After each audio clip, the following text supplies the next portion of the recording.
তারপরে হচ্ছে প্রোফাইল কিভাবে বিল্ড আপ করা যায়, তারপরে ইউনিভার্সিটি কিভাবে চুজ করা যায়, সবকিছু মিলে আমাদের ওয়ার্কশপটা। সো আমরা দেখতে পাচ্ছি আমাদের যে রিসার্চ পারসন মোহাম্মদ ওয়াইদুল্লাহ সিয়াম ভাই অলরেডি আমাদের সাথে জয়েন করেছে। তো আমি আর বেশি দেরি না করে সরাসরি আমরা প্রোগ্রামে চলে যাব। তো প্রোগ্রামের শুরুতে আমি প্রথমে কোরআন তেলাওয়াতকে তেলাওয়াত নিয়ে আসার জন্য অনুরোধ করছি মোহাম্মদ নাইমুল ইসলাম ভাইকে।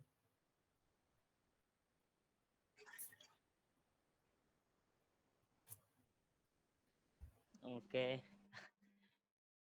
আমরা একটু সময় দেন, জাস্ট মিনিট।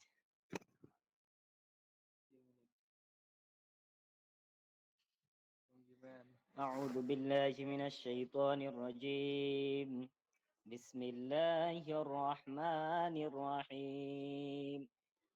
الحمد لله رب العالمين الرحمن الرحيم مالك يوم الدين إياك نعبد وإياك نستعين اهدنا الصراط المستقيم صراط الذين أنعمت عليهم غير المغضوب عليهم ولا الضالين آمين صدق الله العظيم. মাশাল্লাহ মাশাল্লাহ, ধন্যবাদ ভাই মোহাম্মদ নাইমুল ইসলাম ভাইকে। সো এর পর্যায়ে আমাদের গেস্টে চলে যাব। তো যাওয়ার আগে ভাইয়ের সম্পর্কে একটু বলতে চাই। ভাই হচ্ছে আমাদের বাংলাদেশের ড্যাফোডিল ইউনিভার্সিটির একজন লেকচারার এবং বর্তমানে তিনি ফুল ফান্ড স্কলারশিপ নিয়ে ইউনিভার্সিটি অফ সাউদার্ন ম্যাসাচুসেটসে মাস্টার্সে অধ্যয়নরত আছে।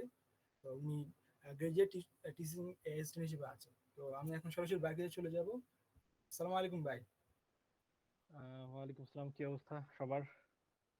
এই তো ভাই আছি আলহামদুলিল্লাহ। আপনি কেমন আছেন? আপনার দিন এই কেমন তো যাচ্ছে ওখানে? আলহামদুলিল্লাহ ভালো যাচ্ছে আর কি। এখানে আমার এখানে অবশ্য বরফ পড়তেছে না, বাট আমেরিকার সব জায়গাতেই কম বেশি তুষার ঝড় হচ্ছে। আর ক্যালিফোর্নিয়ার ঘটনা তো আমরা কম বেশি সবাই জানি যে ওইখানে জি জি। ভালো দাবানল হচ্ছে আর কি। এই আর কি, সব মিলিয়ে চলতেছে। আচ্ছা ভাই, আপনি শুরু করতে পারেন ভাই। আচ্ছা, ওকে, ঠিক আছে। আসসালামু আলাইকুম, আশা করি সবাই ভালো আছেন, সুস্থ আছেন। আমি জানি না আপনাদের এখানে সময় মনে হয় রাত রাত 11টা মেবি, নট শিওর। তো সবাই এইখানে জয়েন করেছেন এবং আমি ধরে নিচ্ছি যে আপনারা সবাই আমেরিকা আসতে আগ্রহী এবং এর জন্যই আপনারা এখানে জয়েন করেছেন। আপনারা অলরেডি মেবি সবাই দেশের বাইরে আছেন। আহ, আমাকে যত বলা হয়েছে যে আপনারা সবাই আল বুখারা ইন্টারন্যাশনাল ইউনিভার্সিটিতে পড়াশোনা করছেন। সো আপনারা অলরেডি আপনারা একটা ভালো জায়গায় আছেন। অন্তত আমাদের দেশের মতো সেশন জাট, হ্যাঁ সেশন জ্যাম, যেটা সাথে আসলে বিদেশিরা কখনোই পরিচিত না, এই ধরনের কোনো ঝামেলার মধ্যে নাই। আমার নিজের হচ্ছে অনার্স শেষ করতে 6 বছর লাগছে, 4 বছরের একটা, ঠিক আছে। সো লাইফের সময়গুলো যে কতটা ভ্যালুয়েবল, এটা আপনি যখন জব ফিল্ডে যাবেন, জব মার্কেটে যাবেন, তখন আসলে উপলব্ধি করতে পারবেন। তো যাই হোক, আমি মোহাম্মদ ওবায়দুল্লাহ, আমি এখন পড়াশোনা করছি ইউনিভার্সিটি অফ সাউদার্ন মিসিসিপিতে, পলিটিক্যাল সায়েন্সে মাস্টার্স করছি এবং সেই সাথে সাথে আমার হচ্ছে টিচিং অ্যাসিস্ট্যান্টশিপ আছে। সো ওইটাই হচ্ছে মূলত আমার ফান্ডিং এর জায়গাটা। আর আমার প্রোফাইলটা একটু শর্টে আপনাদের সাথে শেয়ার করছি যেন আপনার বুঝতে সুবিধা হয়। আহ, আমার আইএলটিএস 7 ছিল। সো আপনি আমেরিকা অ্যাপ্লাই করতে গেলে, যেহেতু আপনি একজন নন নেটিভ ইংলিশ স্পিকার, সো আপনাকে আইএলটিএস দিতে হবে। আর মালয়েশিয়ার ল্যাঙ্গুয়েজ ইংরেজি না, মালয়। সো সেই ক্ষেত্রে আপনার ল্যাঙ্গুয়েজটা ওয়েভার হবে না। কিছু কিছু জায়গায় ওয়েভার করে, যে আপনার মিডিয়াম অফ ইনস্ট্রাকশন, আপনি যেখানে অনার্স করছেন সেখানে ল্যাঙ্গুয়েজটা যদি ইংরেজি থাকে, তাহলে কিছু কিছু জায়গায় আইএলটিএস ওয়েভার করে, বাট ইটস বেটার যে আপনি আইএলটিএসটা দিয়ে দিবেন। এখন কোশ্চেন আসে যে ভাই আইএলটিএস আসলে কত লাগবে। এইটার মিনিমাম রিকোয়ারমেন্ট হচ্ছে আপনার 6.5 এবং নো ব্যান্ড লেস দেন 6। তো আমার 7 ছিল। তো 7 থাকা সত্ত্বেও আমার স্পিকিং এ 6 আসার কারণে আমার এখানে আচ্ছা, আমরা যখন ইন ডিটেইল আলোচনা করব তখন আমরা দেখব। আমার ওয়ার্কিং এক্সপিরিয়েন্স ছিল, আমি যখন অ্যাপ্লাই করি তখন ডেফোডিলে হচ্ছে 6 মাস হয়ে গেছিল, 3 মাস হয়েছিল। আমি তখন লেকচারার, ইউনিভে হচ্ছে 6 মাস কাজ করতাম, রিসার্চ অ্যাসিস্ট্যান্ট হিসেবে এক্সপিরিয়েন্স ছিল 2 বছরের। আর সিজিপিএ তো দেখতে পাচ্ছেন যে মাস্টার্সে 3.7, অনার্সে 3.67। আর পাবলিকেশন বলতে তখন ছিল জাস্ট একটা জার্নাল আর্টিকেল, একটা বুক রিভিউ, দুটো করসপন্ডেন্স আর কিছু news paper article. But this not a top notch profile, একটা ব্যালেন্স প্রোফাইল আমরা বলতে পারি। তো এখন আসেন যে মালয়েশিয়াতে আছেন, মালয়েশিয়া কিন্তু খুব ভালো জায়গা for living, and specially for Muslims. This is good place, and but why USA? এখন প্রশ্ন আসছে যে ভাই, আমেরিকা কেন আসবো? এই প্রশ্নটা কিন্তু সবার মনে আগে আসে যে পৃথিবীতে এত দেশ থাকতে কেন আমেরিকাতে? আচ্ছা, তো সহজ কথা হচ্ছে যে আপনি বলতে পারেন যে ভাই চায়না তো এখন খুব গ্রোয়িং, খুব ভালো করতেছে তারা in terms of education, economy, বা পৃথিবীতে আরো দেশ আছে, তো ওয়াই আমেরিকা? এক কথায় উত্তর হচ্ছে যে আমেরিকা আপনাকে যে ওয়ার্ল্ড ক্লাস এডুকেশন প্রোভাইড করবে, এটা আপনাকে অন্য কোনো দেশ প্রোভাইড করতে পারবে না। আমেরিকাতে ওয়ার্ল্ডের টপ ইউনিভার্সিটি গুলোর ম্যাক্সিমাম আমেরিকাতে, Harvard, MIT, Stanford, Princeton, Yale, যেগুলি বলেন এই সবগুলো আমেরিকাতে কিন্তু।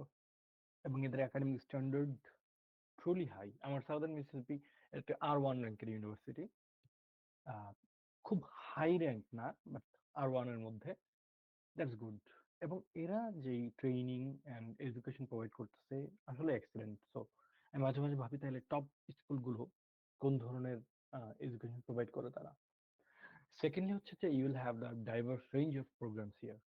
লাইক আপনি পড়াশোনা করতেছেন ইসলামিক স্টাডিজে ফর এক্সাম্পল, এখন আপনার ইচ্ছা হচ্ছে যে ভাই আমি আর ইসলামিক স্টাডিজ পড়তে চাই না, আমি পলিটিক্যাল সায়েন্সে পিএইচডি করব।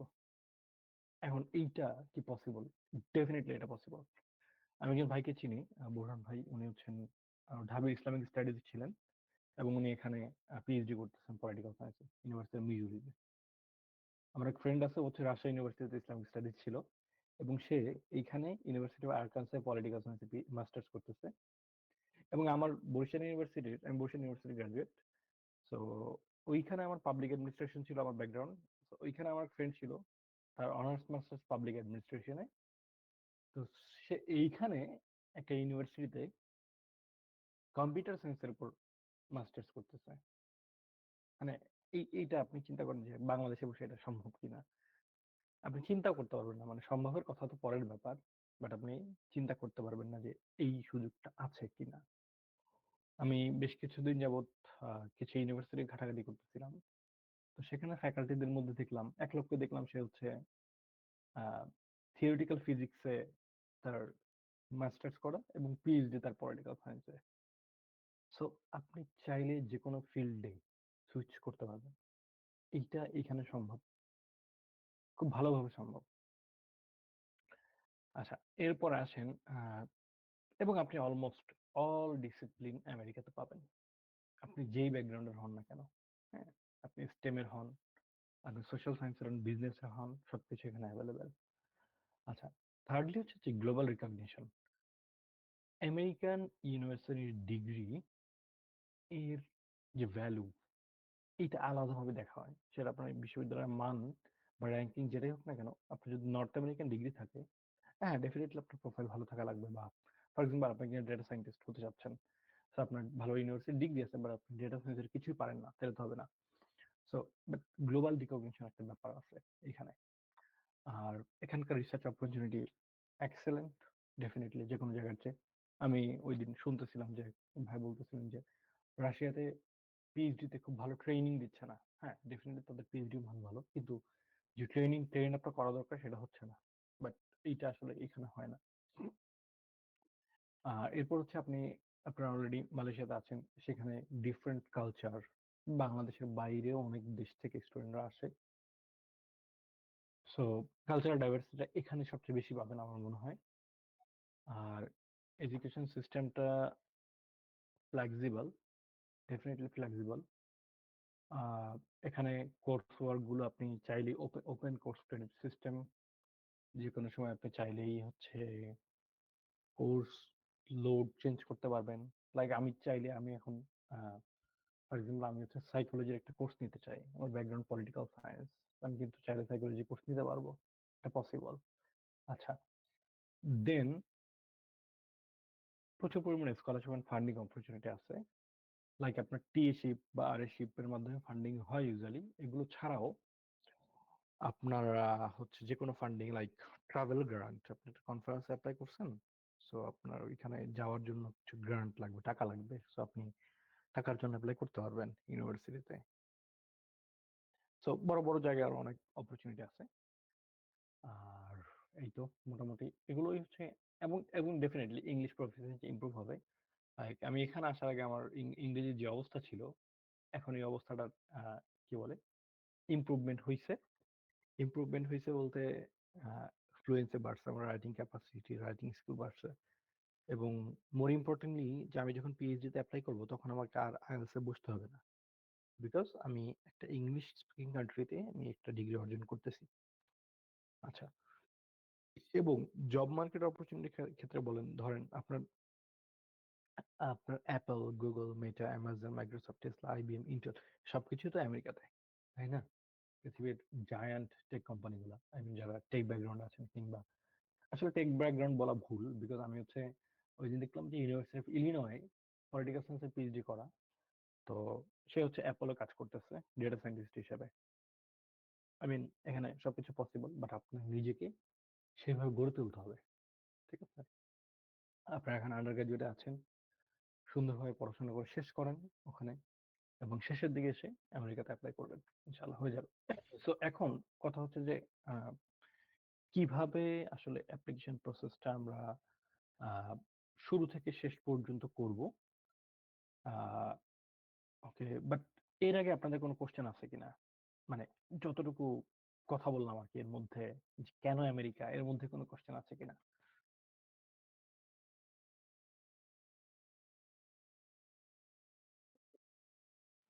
কোশ্চেন আমাদের কারো, আমার নাই বিশেষ করে, কেননা আমেরিকা আর ইউরোপ এগুলো সবারই প্রেফারেবল কান্ট্রি, ঠিক আছে? আচ্ছা আচ্ছা আচ্ছা সকল এদিকে যাওয়ার জন্য।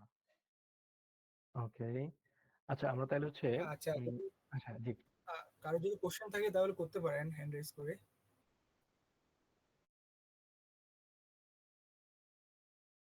এখন আমার একটা প্রশ্ন, ইউরোপ জি বেস্ট পড়াশোনার জন্য না আমেরিকা বেস্ট? ওকে, এখন আমি আমেরিকা থাকতেছি, আমি তো আমেরিকা বলবো, তাই না? আচ্ছা, বিষয়টা এমন না যে আমি আমেরিকা থাকতেছি তাই আমেরিকা বলবো। ডেফিনেটলি ইউরোপের চেয়ে America best in terms of like আপনাকে ইউরোপে ফুল ফান্ডেড মাস্টার্স বা পিএইচডি, লাইক ইরাসমাস আছে, হ্যাঁ ইরাসমাস মুন্ডাস আছে, দ্যাটস গ্রেট। তারপর হচ্ছে অক্সফোর্ডের বেশ কিছু স্কলারশিপ আছে, লাইক কমনওয়েলথ স্কলারশিপ, হ্যাঁ।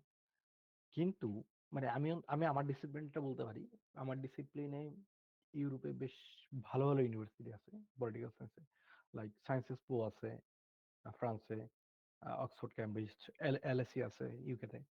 কিন্তু আমি যেটা দেখলাম যে ওরা ইউএসএ তে যতটা মানে রিগোরাস ট্রেনিং প্রোভাইড করে কোয়ান্টিটির মেথোডোলজির উপরে, ওরা সেটা করে না, ইভেন টপ ইউনিভার্সিটি হওয়া সত্ত্বেও। তো দেখা যায় যে ওখান থেকে ডিগ্রি নিয়ে বা আপনারা অনেকেই দেখবেন যে ইরাসমাসে পড়ছে বাট শেষে আবার পিএইচডি করতে আমেরিকায় আসতেছে। মানে ওয়াই?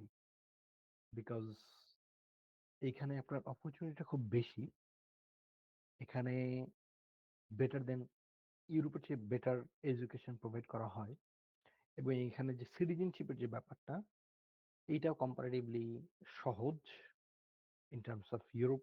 আই মিন ইউএসএ এবং কানাডাতে একটু এখন কঠিন করতেছে, আবার ট্রাম্প আসার সাথে শুনতেছি ইউএসএ কঠিন হবে, বাট হোয়াট এভার, আপনার একাডেমিক কোয়ালিফিকেশন থাকলে এখানে একটা আলাদা আপনি ভ্যালু পাবেন। সো আমার মনে হয় যে আমেরিকা স্টিল নাও তারা বেস্ট এডুকেশন প্রোভাইড করতেছে দেন ইউরোপ। সো সো জি, মাস্টার্স করার পরে যদি পিএইচডি করতে চাই সেক্ষেত্রে আবার দেশে আসতে হবে না ওইখান থেকেই করা যাবে? না সেক্ষেত্রে এখান থেকেই করা যাবে, হ্যাঁ। আর ভিসা, এরপর সব শেষ হলো, এডুকেশনাল যতই আছে, মাস্টার্স পিএইচডি শেষ, এরপর চাইলে সেখানে অবস্থান করা যাবে? আচ্ছা, এখানে অবস্থানের ক্ষেত্রে এই যে এখানে এটাকে বলা হচ্ছে post graduate work opportunities, OPT বা সিপিটি। হ্যাঁ, তো ওপিটি বা সিপিটি এখানে হচ্ছে আপনাকে আপনার ব্যাকগ্রাউন্ড যদি স্টেম না হয়, I mean science, technology, engineering, mathematics এটা না হয়, তাহলে আপনাকে 1 বছরের ওপিটি দেওয়া হবে, মানে 1 বছরের পারমিশন দেওয়া হবে আপনার কাজ খোঁজার জন্য। হ্যাঁ, সো আপনি 1 বছরের মধ্যে কাজ ম্যানেজ করতে পারলে, আই মিন অফিসিয়াল কাজ, ক্যাশ জব না, লাইক ক্যাশ জব বলতে আমি রেস্টুরেন্ট বা অন্যান্য জিনিস বোঝাচ্ছি। আপনার ব্যাকগ্রাউন্ড রিলেটেড কাজ যদি হয়, সো বা ব্যাকগ্রাউন্ড রিলেটেড বলতে এখন আমি পলিটিক্যাল সায়েন্সে পড়তেছি, আমি ডেটা সায়েন্সে কাজ করতে পারি। সো আমি চাইলে ডেটা সায়েন্সে কাজ করতে পারি। সেক্ষেত্রে আপনার অফিস, কোনো অর্গানাইজেশন, অফিসিয়াল? জি। হ্যাঁ আপনার আপনার অর্গানাইজেশন যদি আপনাকে স্পন্সর করে ভিসার ক্ষেত্রে, কারণ আপনার যেহেতু একাডেমিক ভিসার মেয়াদ শেষ, হ্যাঁ, মানে যেটাকে আমরা F1 ভিসা বলি, স্টুডেন্ট ভিসা, সো ওইটার মেয়াদ শেষ এবং আপনাকে 1 বছরের ওপিটি দেওয়া হয়েছে, সুযোগ দেওয়া হয়েছে নন এস্টেমের জন্য। আর এস্টেমের জন্য 3 বছর সুযোগ পায়। তো ওই সময় আপনার অর্গানাইজেশন আপনাকে স্পন্সর করবে ভিসার জন্য, যে না আমরা একে ওয়ার্কিং ভিসা, ওয়ার্কিং ভিসা একটা আলাদা ভিসা। তো আপনার সেই সুযোগটা থাকবে আর কি।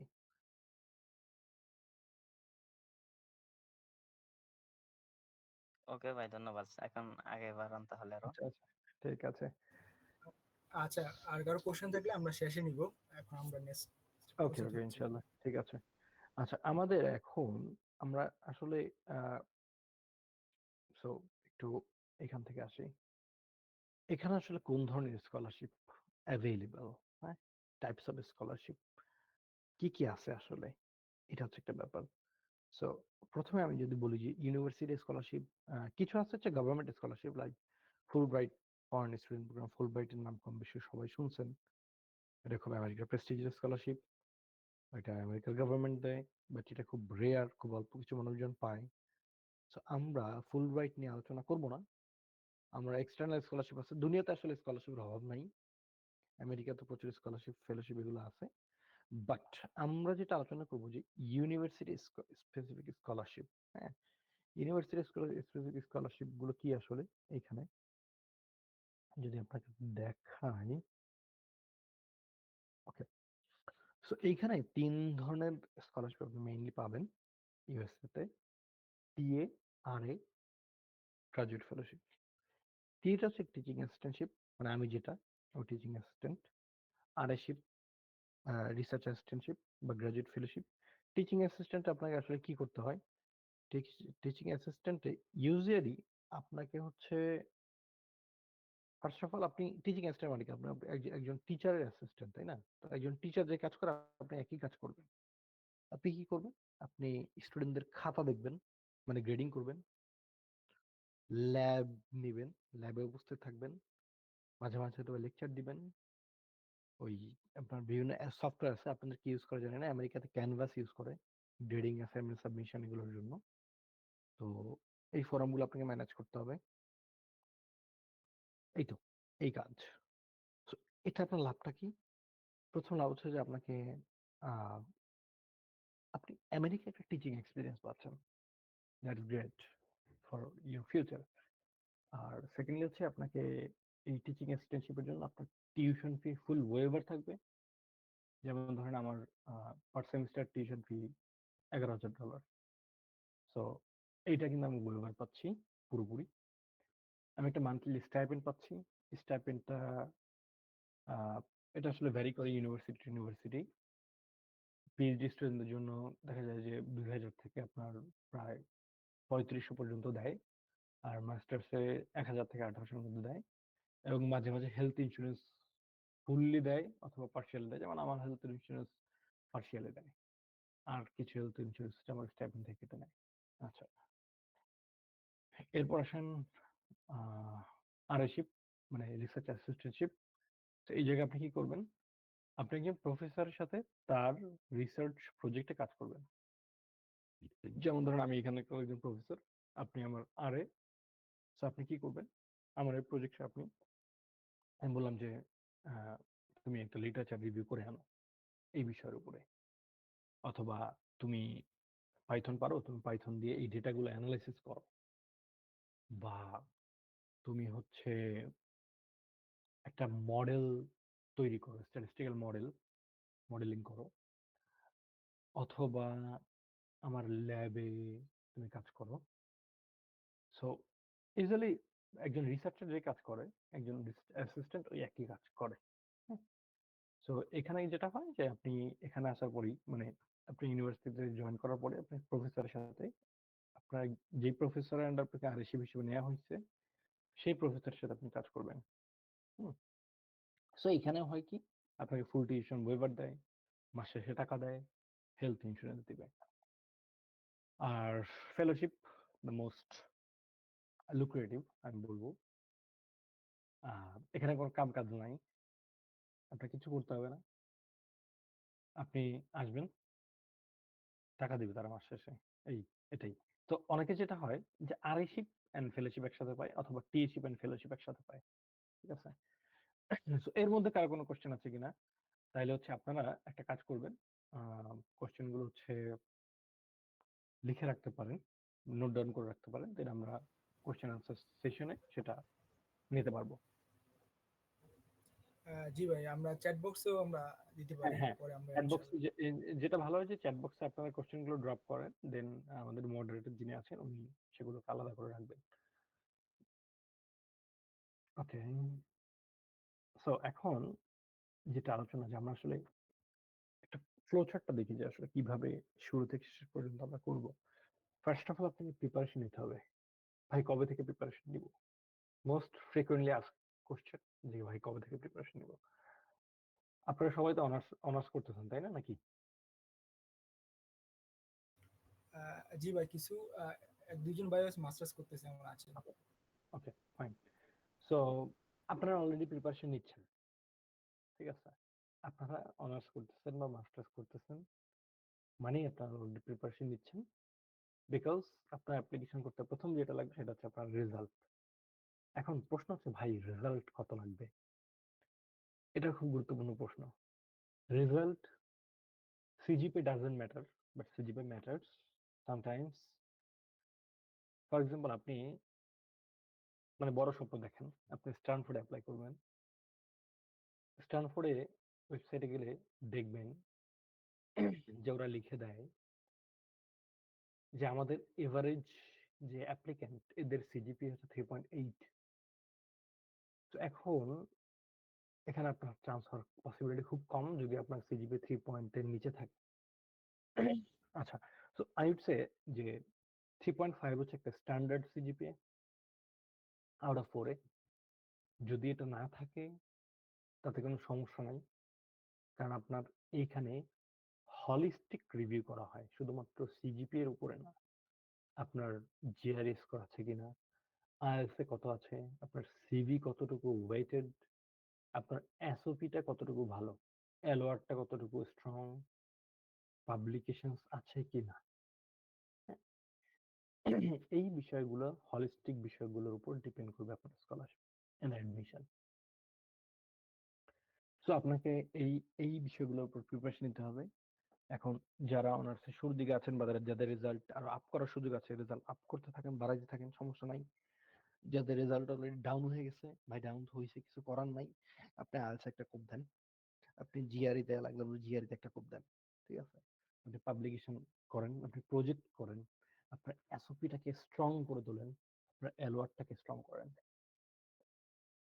আচ্ছা, দেন আপনি হচ্ছে ইউনিভার্সিটি সিলেক্ট করবেন। সো আমরা এগুলো ওয়ান বাই স্টেপ দেখবো। দেন আপনি প্রফেসরদেরকে যদি ইমেল করা লাগে, আপনার যদি স্টেম ফিল্ড হয়, ইউজুয়ালি প্রফেসরকে ইমেল করতে হয়। আচ্ছা, অ্যাপ্লাই করবেন, ডকুমেন্ট সাবমিট করবেন। এরপর হচ্ছে আপনার অ্যাডমিশন অফার আসবে, ফান্ডিং অফার আসবে, অ্যাকসেপ্ট করবেন, দেন ভিসা অ্যাপ্লিকেশন করবেন, দেন ফ্লাই করবেন। শেষ, সহজ হিসাব। ওকে, সো হিসাব যেহেতু সহজ, so আমরা একটু ওয়ান বাই ওয়ান দেখি। ফার্স্ট অফ অল, সিজিপির যে ব্যাপারটা বললাম, ম্যাক্সিমাম ইউনিভার্সিটি 3 পয়েন্ট চায় মিনিমাম রিকোয়ারমেন্ট, অনেক জায়গায় 2.75 চায়, but it's always safe to have 3.5। এই তো। সো সেকেন্ড হচ্ছে আইএলটিএস। আইএলটিএস নিয়ে আসলে একটা আলাদা ডিসকাশন করা যায়, বাট আমি আইএলটিএস যেটা বললাম যে আমেরিকায় 6.5 থেকে 7 লাগবে, এবং নোবেল লেস দেন 6.5 থাকলে ভালো, বাট নোবেল লেস দেন 6-এও হয়। আর স্পিকিং এ 7 থাকা চাই, 7 or more for teaching assistantship. হ্যাঁ, কারণ এখানে আপনাকে আপনার স্পিকিং এ যদি লাইক ধরেন আমার স্পিকিং এ 6, মানে কি ধরা যাচ্ছে কি যে না ওনার আমার listening 8.5, reading a 7, writing A 6.5, speaking এ 6, মানে কি যে না আমি স্পিকিং খুব উইক, ওরা কিন্তু এটা ধরে নেবে, তাই না? ধরেন আমি আপনাকে মিজার করবো কি দিয়ে যে আপনি একজন ভালো স্টুডেন্ট, সত্য হলো সত্য যে আপনার রেজাল্ট দিয়ে আমি মিজার করবো যে আপনি স্টুডেন্ট হিসেবে কতটা পাঞ্চুয়াল, কতটা ভালো, তাই না? সো স্পিকিং এ 7, আপনি যেহেতু স্টুডেন্টের সাথে ডিল করবেন, নেটিভ স্টুডেন্ট, সো আপনার স্পিকিং এ 7 থাকা চাই। আর আপনার যেহেতু অলরেডি ইন্টারন্যাশনাল এনভায়রনমেন্ট আছেন, সো আই বিলিভ দ্যাট আপনাদের স্পিকিং মাচ মাচ বেটার। আচ্ছা, সেকেন্ড আসেন যে সিভি। সো সিভি খুবই গুরুত্বপূর্ণ, এবং সিভিটা সর্বোচ্চ 2 পেজ হলে ভালো, দ্য শর্টার দ্য বেটার, এইটা ফলো করবেন। আর এখানে কি থাকবে, আপনার এডুকেশন, আপনার অ্যাচিভমেন্ট, ওয়ার্ক এক্সপিরিয়েন্স, আপনি যদি কম্পিউটার সায়েন্স ব্যাকগ্রাউন্ড বা ডেটা সায়েন্সের হন, আপনি গিটহাব অ্যাকাউন্ট, আপনার project details, award, technical skills, এই বিষয়গুলো থাকবে। এবং সিভিটাকে আপনি সাজাবেন ক্রোনোলজিক্যাল অর্ডারে। ক্রোনোলজিক্যাল অর্ডার কি, যে লেটেস্ট ইভেন্ট ফার্স্ট। লাইক আপনি মনে করেন আপনার সিভিতে আপনি উল্লেখ করলেন যে আপনি 2018 সালে আপনি এসএসসি পরীক্ষা দিচ্ছেন, সেটা সবার আগে দিলেন। এরপর দিলেন 20 সালে এইচএসসি, এরপর দিলেন যে 24 সালে অনার্স। এইভাবে না, আপনার লাস্ট যেটা সেটা আপনি ফার্স্টে দিবেন। আচ্ছা, আর ফোর্থ হচ্ছে যে নো ফাঙ্কি ডিজাইন। ইউরোপ আর সিভি কেউ দেখছেন কিনা জানি না, বা রেজুমে আপনার অনেক সময় দেখবেন যে খুব চমৎকার কালারফুল ডিজাইন এগুলো থাকে, but US always prefers black and white template. So and finally avoid colours and photos here. আপনার সিভিতে কোনো কালার বা ফটো থাকবে না। আমি যদি সিভি দেখাই, আচ্ছা এইটা হচ্ছে আমার, এখানে এসে আমি করছিলাম সিভিটা মূলত ল্যাটেকে করা। সো এটা আসলে খুব আইডিয়াল সিভি আমি সেটা বলবো না, but this can be an example for you. So প্রথমে আমি নাম দিলাম, এখানে আমার mobile number, email, LinkedIn ID, website, short করে আমার অ্যাড্রেস, এখানে আমার এডুকেশন। দেখেন আমি এখন যেখানে আছি এটা কিন্তু আমি সবার আগে দিছি, তার মানে লাস্ট থিং ফার্স্ট। দেন আমি আমার ফার্স্ট মাস্টার্স ডিগ্রিটা ওইটা দিচ্ছি, দেন আমার সেকেন্ড মাস্টার্স, আমার ব্যাচেলারটা আমি দিচ্ছি, তার মানে আমার লেটেস্ট আমি উপরে দিচ্ছি সবার আগে। আচ্ছা, এবার আসেন রিসার্চ ইন্টারেস্টের জায়গাটাতে। তো এই জায়গায় আমি রিসার্চ ইন্টারেস্ট উল্লেখ করছি ছোট করে। দেন আমার রিসার্চ এক্সপিরিয়েন্স, বা আমি রিসার্চার হিসেবে কোথায় কোথায় কাজ করছি সেইগুলো আমি উল্লেখ করছি। দেখেন অক্টোবর 24, তার মানে সবার শেষে সবার আগে আমার। তো এবং যত নিচে আসবেন দেখেন জানুয়ারি 21।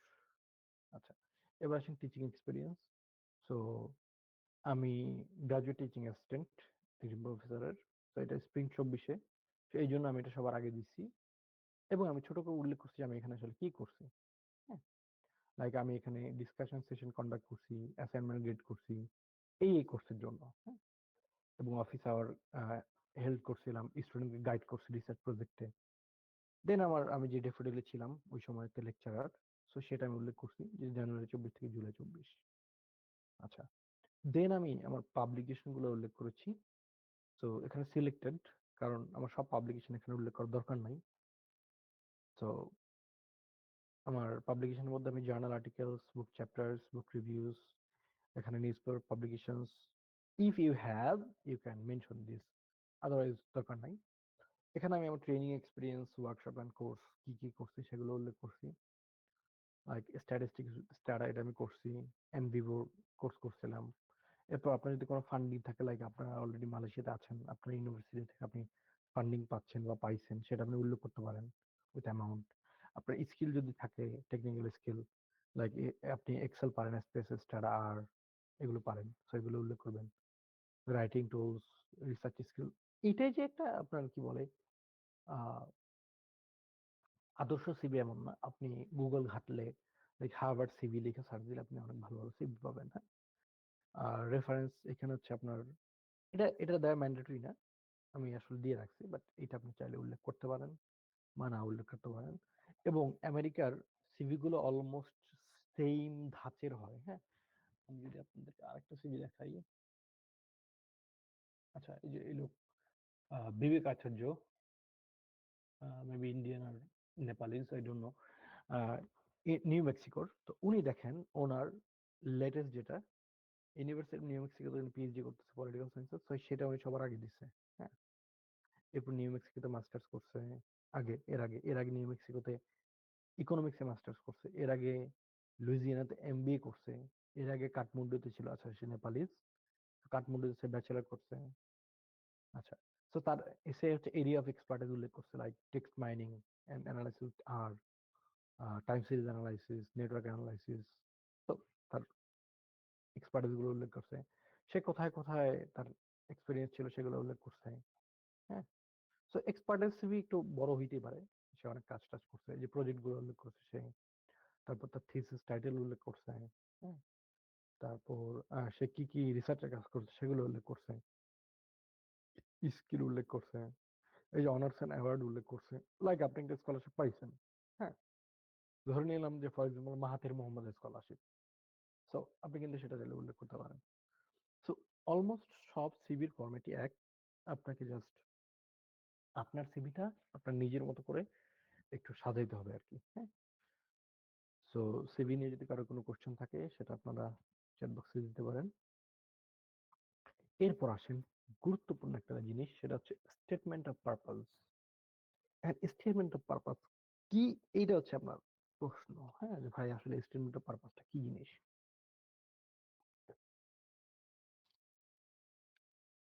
সহজ কথায় এটা হচ্ছে যে উম, এটার আরো নাম আছে, লাইক লেটার অফ ইন্টেন্ট, তারপর হচ্ছে আপনার মোটিভেশন লেটার। হ্যাঁ, letter of intent, motivation letter, তারপর হচ্ছে পার্সোনাল স্টেটমেন্ট। আমি জানি না আপনাদের মালয়েশিয়া অ্যাডমিশনের সময় এগুলো লাগছে কিনা। সো কেন আপনি পড়তে চান এইখানে, ঠিক আছে, এই সাবজেক্ট এই ইউনিভার্সিটিতে, এটা নিয়ে মূলত আলোচনা হয় স্টেটমেন্ট অফ পারপাজে। সো এটা আসলে ইউনিভার্সিটি এবং ডিপার্টমেন্ট টু ডিপার্টমেন্ট ভ্যারি করে। কেউ বলে যে 2 পেজ হইতে হবে, কেউ বলে 500 ওয়ার্ড, কেউ বলে 1000 ওয়ার্ড।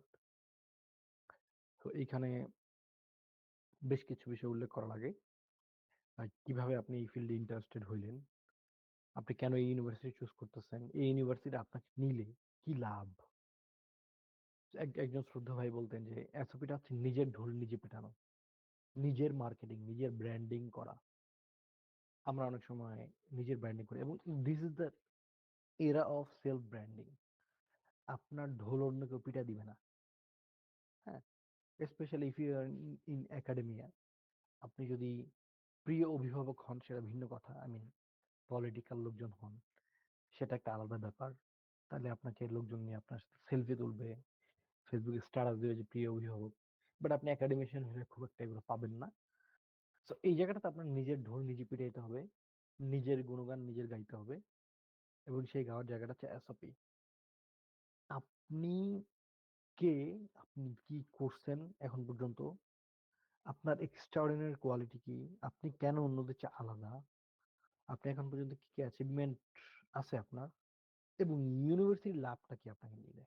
হ্যাঁ, মোটামুটি এই বিষয়গুলো একটা এসওপির কম্পোনেন্টের মধ্যে থাকে। ঠিক আছে, সো এই এসওপিটা আপনার অ্যাডমিশনের জন্য খুবই খুবই গুরুত্বপূর্ণ। কেন গুরুত্বপূর্ণ? কারণ আপনার রেজাল্ট ভালো, আপনার সবকিছু আছে, বাট আপনার এসওপিটা স্ট্রং না হইলে আপনি অ্যাডমিশন পাবেন না, ফান্ডিংও পাবেন না। ঠিক আছে, তো এসওপির উপর আপনার খুবই গুরুত্ব দিতে হবে, খুব স্ট্রংলি গুরুত্ব দিতে হবে। হ্যাঁ, আমি দেখি এখানে একটা এসওপি একটা ইয়ে ছিল মনে হয়, স্যাম্পল। হ্যাঁ, এই যে এটা এটা এটা একটা এসওপি, এবং এইটাই যে আপনার কি বলে খুব ভালো এসওপি বিষয়টা এমন না, but it's a sample SOP. আপনার গুগলে আপনার ব্যাকগ্রাউন্ডে, আচ্ছা একজন বলেন তার ব্যাকগ্রাউন্ড বলেন দেখি তো। ধরেন আপনি মাস্টার বা পিএইচডিতে অ্যাপ্লাই করবেন। by computer science.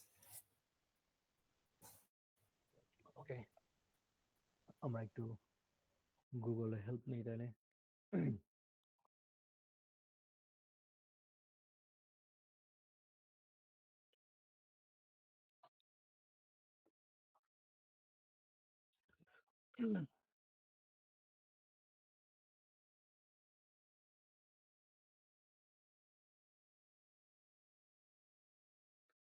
কম্পিউটার সায়েন্সের জন্য আসলে আমি আমি এটা অন্য কোনো ডিসিপ্লিনে পাই নাই, আমি এটা মাঝখানেও এটা পাইছিলাম।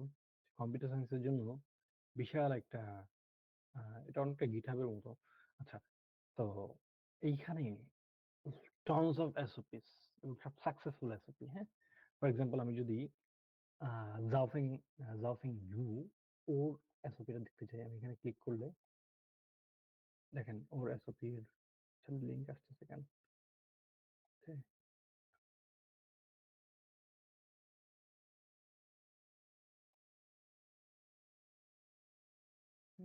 ডাউনলোড করে রাখবে।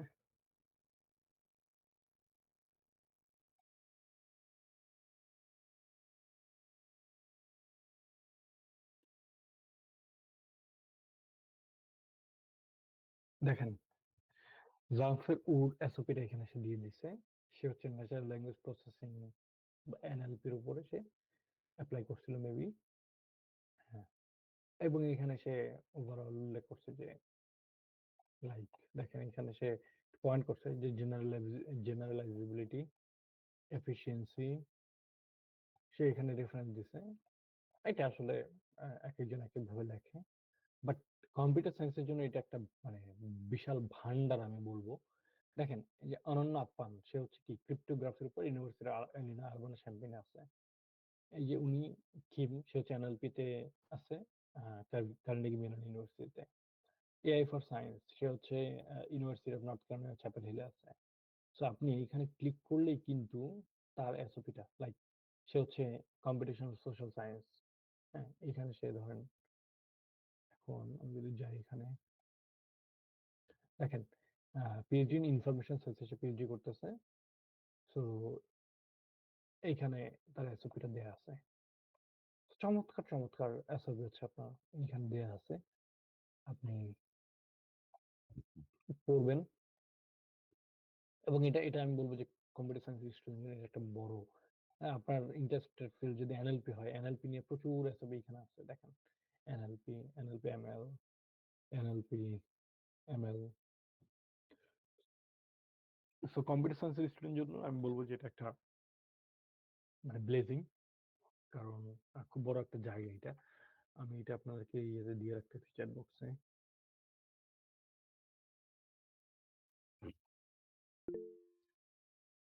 আচ্ছা, তো এই তো আপনি সার্চ করলেই এমন এসওপি পাবেন, প্রচুর এসওপি পাবেন।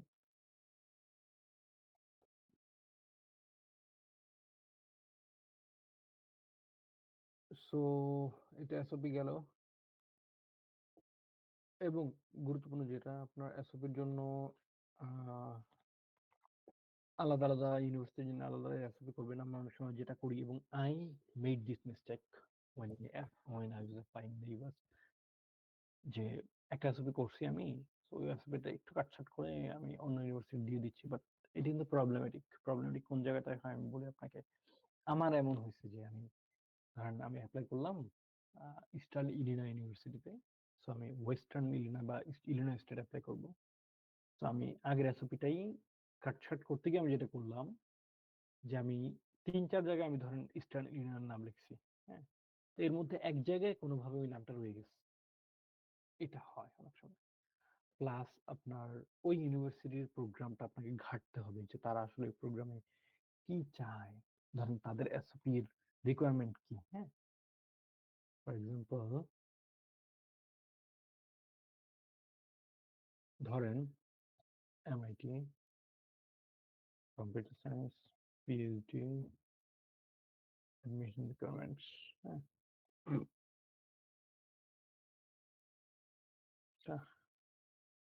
সো দেখেন এইখানে এই যে দেখেন স্টেটমেন্ট অফ অবজেক্টিভস। সো এখানে ওরা উল্লেখ করে দিছে যে explain why you are a good candidate for MIT PhD program in computational science and engineering. So আপনাকে এখানে ওরা উল্লেখ করে দিছে যে কেন আপনি ভালো। আপনার স্টেটমেন্টটা অবজেক্টিভ ওরা দিচ্ছে আলাদা, বাট ওরা 1 পেজ লিমিট করে দিচ্ছে, 1 page, not more than 2 page. So এই তো এইভাবে আপনি এইগুলো একটু ঘাটাঘাটি করে দেখলে কিন্তু আপনি পাবেন যে আসলে কিভাবে। এখন ধরেন এমআইটির যে রিকোয়ারমেন্ট, হ্যাঁ, এখানে ওরা বলতেছে যে স্ট্যান্ডার্ড সিএসসি পিএইচডি স্টেটমেন্ট, আর বলতেছে department CSC PhD statement prompt. So এখানে ওরা 2টা অ্যাসোকে চাচ্ছে, হ্যাঁ। আবার ধরেন আমি যদি বলি যে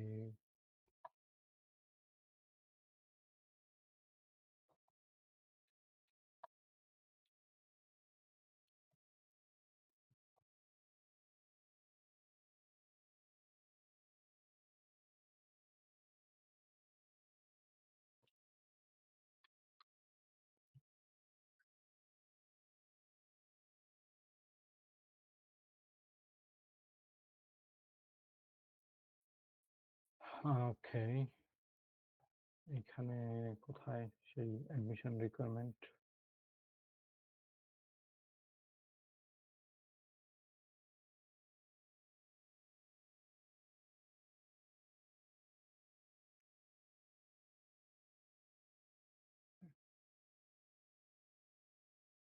আচ্ছা,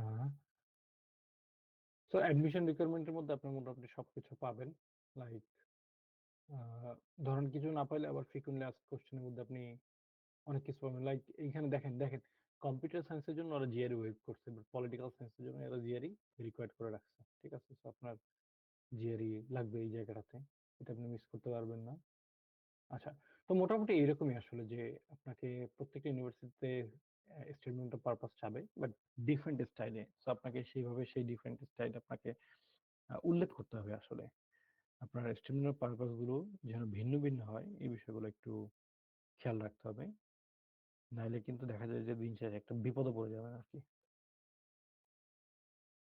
আচ্ছা, এবার আপনার সিভিতে আপনি নিজে একটা কি করবেন, আপনার গিটহাব থাকতে পারে, আপনার পার্সোনাল ওয়েবসাইট থাকতে পারে, আপনার লিঙ্কডইন থাকতে পারে। সো এগুলো যেন একটু আপডেটেড থাকে, হ্যাঁ। কারণ একটা সিভিতে 2 পেজের সিভিতে আমি কি উল্লেখ করব? বেশি কিছু তো উল্লেখ করা যায় না। কিন্তু আমার যদি প্রোফাইলে অনেক কিছু থাকে, লাইক আমার অনেক প্রজেক্ট আছে, হ্যাঁ। সো আমি একটা নিজের ওয়েবসাইট করে রাখছি। সো আপনি ওয়েবসাইটে গেলে খুব সহজেই হচ্ছে আমার জিনিসগুলা, ধরেন রিসার্চে গেলে তো আমি কোন কোন বিষয় নিয়ে কাজ করতেছি, কাদের সাথে কাজ করতেছি সেটা পাবে। পাবলিকেশনে গেলে আমার প্রকাশিত পেপারগুলো, ধরেন এখানে আমার 11টা রিসার্চ পেপার আছে। এখন 11টা পেপার আমি তো চাইলে সিভিতে উল্লেখ করতে পারি না, কারণ সিভির তো একটা লিমিটেশন আছে, হ্যাঁ। ধরেন আমার 4টা বুক চ্যাপ্টার, আমার এগুলো মিলাই ছিল, ধরেন আমার কমেন্ট্রি আছে লাইক মোর দেন 50। এখন কমেন্ট্রি তো আমি 2টা বা 3টা উল্লেখ করতে পারবো সিভিতে।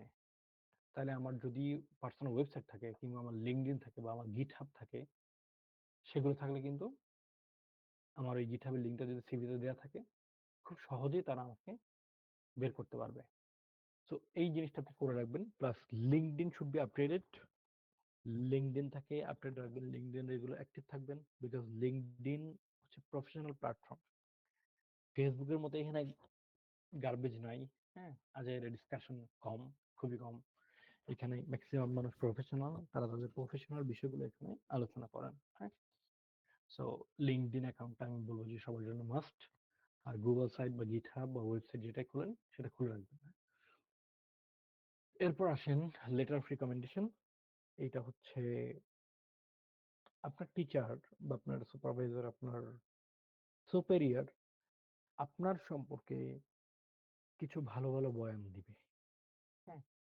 আপনার মেজর অ্যাচিভমেন্ট গুলো কি কি সেটা সে লিখবে, আপনার পারফরমেন্স কিরকম সেটা সে লিখবে, রিসার্চ বা অন্যান্য বিষয়ে আপনার গুরুত্বটা কিরকম, আপনি কতটুকু ভালো সেটা সে লিখবে। এই তো। তো এখন বাংলাদেশে যেটা হয় যে আমরা যখন এলওআর চাইতে যাই, তখন ফ্যাকাল্টিরা বলে যে তুমি আমার একটা ড্রাফট দাও। তো এখন এই ড্রাফট দিতে গেলে আপনার তো নিজেরই ড্রাফট লিখতে হবে। ড্রাফট কিভাবে লিখবেন সেটা নিয়ে আমরা একটু আলোচনা করতে পারি তাইলে। ধরেন আপনাদের ড্রাফট দেখাইলে আসলে জিনিসটা ক্লিয়ার হয়। আচ্ছা, এটা এরকম থাকে। আচ্ছা, আপনাদেরকে রিয়েল ড্রাফট দেখাই তাইলে, এইভাবে না দেখায়।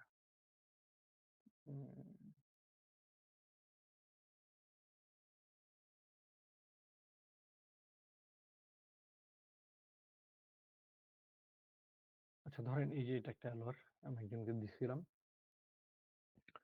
সো প্রথমে লিখলাম যে না আমি তাকে জানি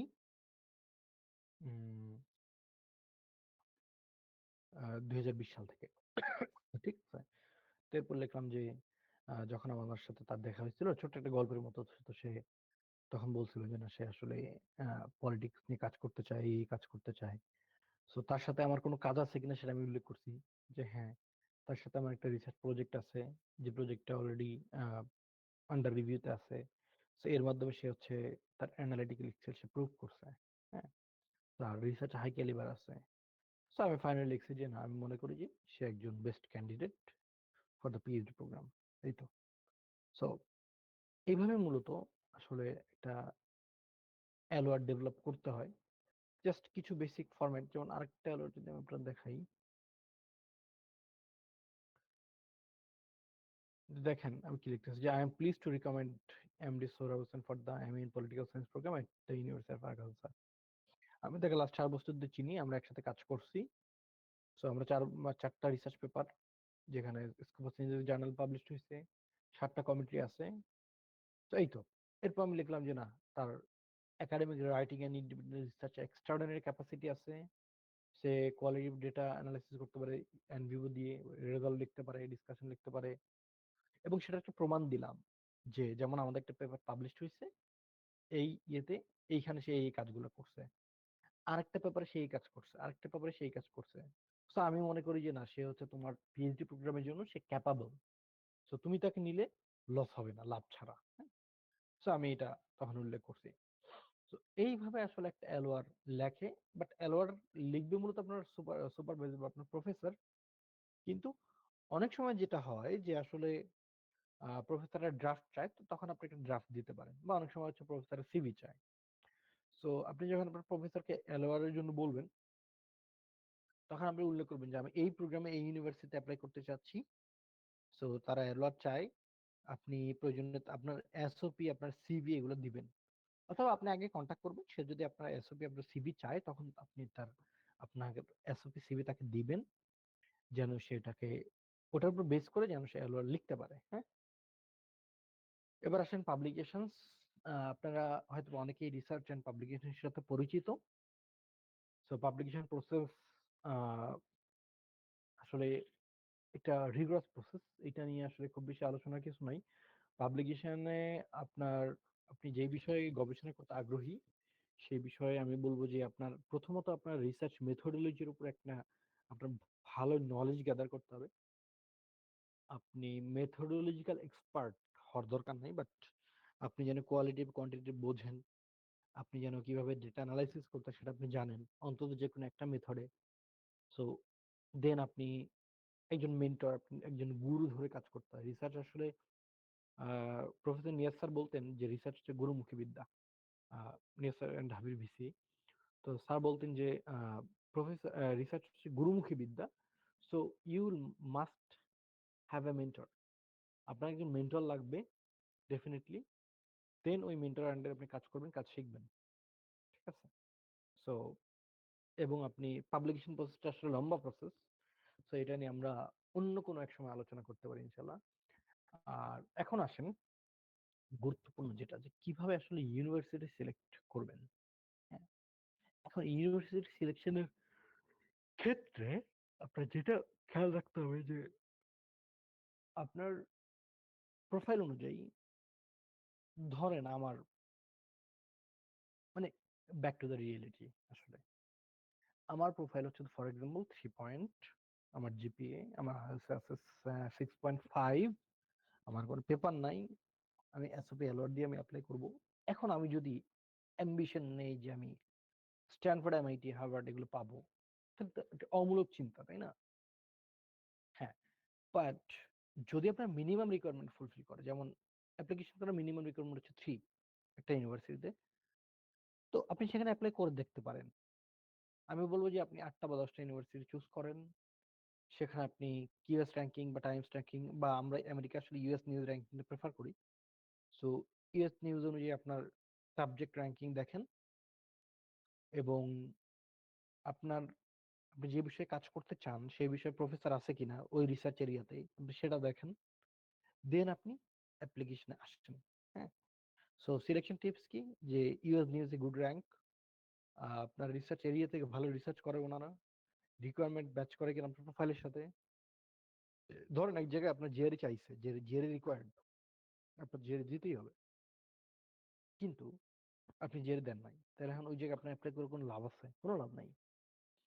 এছাড়া আপনার রিনাউন্ড প্রফেসর দেখতে পারেন আপনার ফিল্ডের, তারপর সুইটেবল ওয়েদার, লিভিং কস্ট এটা দেখতে হবে, হাওয়া বাতাসে ভাসলে হবে না, বরফ বাইরে থেকে দেখতে খুব সুন্দর লাগে, কিন্তু বরফের ঝড়ের মধ্যে যখন পড়বেন, বিদ্যুৎ যখন বাসা থেকে বিচ্ছিন্ন হয়ে যাবে, লাইক আমেরিকায় এখন 3 লাখ মানুষের বিদ্যুৎ নাই, এখন আসছে কিনা জানি না, বিগত কয়েকদিন ছিল, বিকজ অফ তুষার ঝড়ে 10 জন মানুষ মারা গেছে। ঠিক আছে, তো এখন ধরেন আপনি ঠান্ডা সহ্য করতে পারেন না, আর আপনার জন্য তাহলে সুইটেবল ওয়েদার কোনটা? আবার আমেরিকা এমন জায়গা আছে যে জায়গায় গরমে আপনি শেষ হয়ে যাবে। হ্যাঁ, যেহেতু বড় জায়গা, তো তারপর আপনি লিভিং কস্ট চিন্তা করতে হবে, যেমন ভাই হার্ভার্ডে তো ভালো ফান্ডিং দেয়।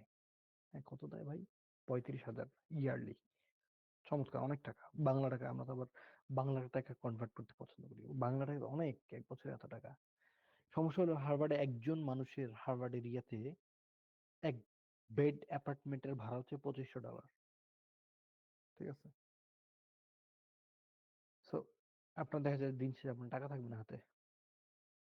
এই লিভিং কস্ট গুলো চিন্তা করতে হবে, আমরা এগুলো দেখবো যে কিভাবে চিন্তা করতে, এবং সবচেয়ে ভালো ব্যাপার হচ্ছে ওই ইউনিভার্সিটিতে যদি আপনার কোনো সিনিয়র থাকে, বা ওই সাবজেক্টে আপনার কোনো সিনিয়র থাকে ওই ইউনিভার্সিটিতে, বা আহ, বা আমেরিকায় কোনো সিনিয়র আছে আপনার, who might help you. Okay, so এই ইউনিভার্সিটি সিলেকশন টিপসটা আমরা একটু প্র্যাকটিক্যালি যদি দেখি, ধরেন এইটা হচ্ছে ইউএস নিউজ বেস্ট কলেজেস, এইখানে এটা হচ্ছে ওভারঅল র্যাঙ্কিং। ঠিক আছে, ফুল র্যাঙ্কিংটা এখানে আছে, বাট আমরা আসলে ফুল র্যাঙ্কিং দেখবো না, আমরা দেখবো হচ্ছে সাবজেক্ট র্যাঙ্কিং। হ্যাঁ, এখন সাবজেক্ট র্যাঙ্কিং আমরা চাইলে স্টেট বাই স্টেট দেখতে পারি, এরিয়া বাই এরিয়া দেখতে পারি। হ্যাঁ, ধরেন, আচ্ছা আমরা তো একটু আগে সিএসএ দেখলাম, এবার অন্য অন্য কোনো ব্যাকগ্রাউন্ড বলেন। Politics, international relations. Okay, so BBA. US, আচ্ছা আচ্ছা আগে পলিটিক্সটা দেখে আসি। আচ্ছা, এই যে US news political science rankings, এই যে best political science programs in America, এইখানে দেখেন, এইখানে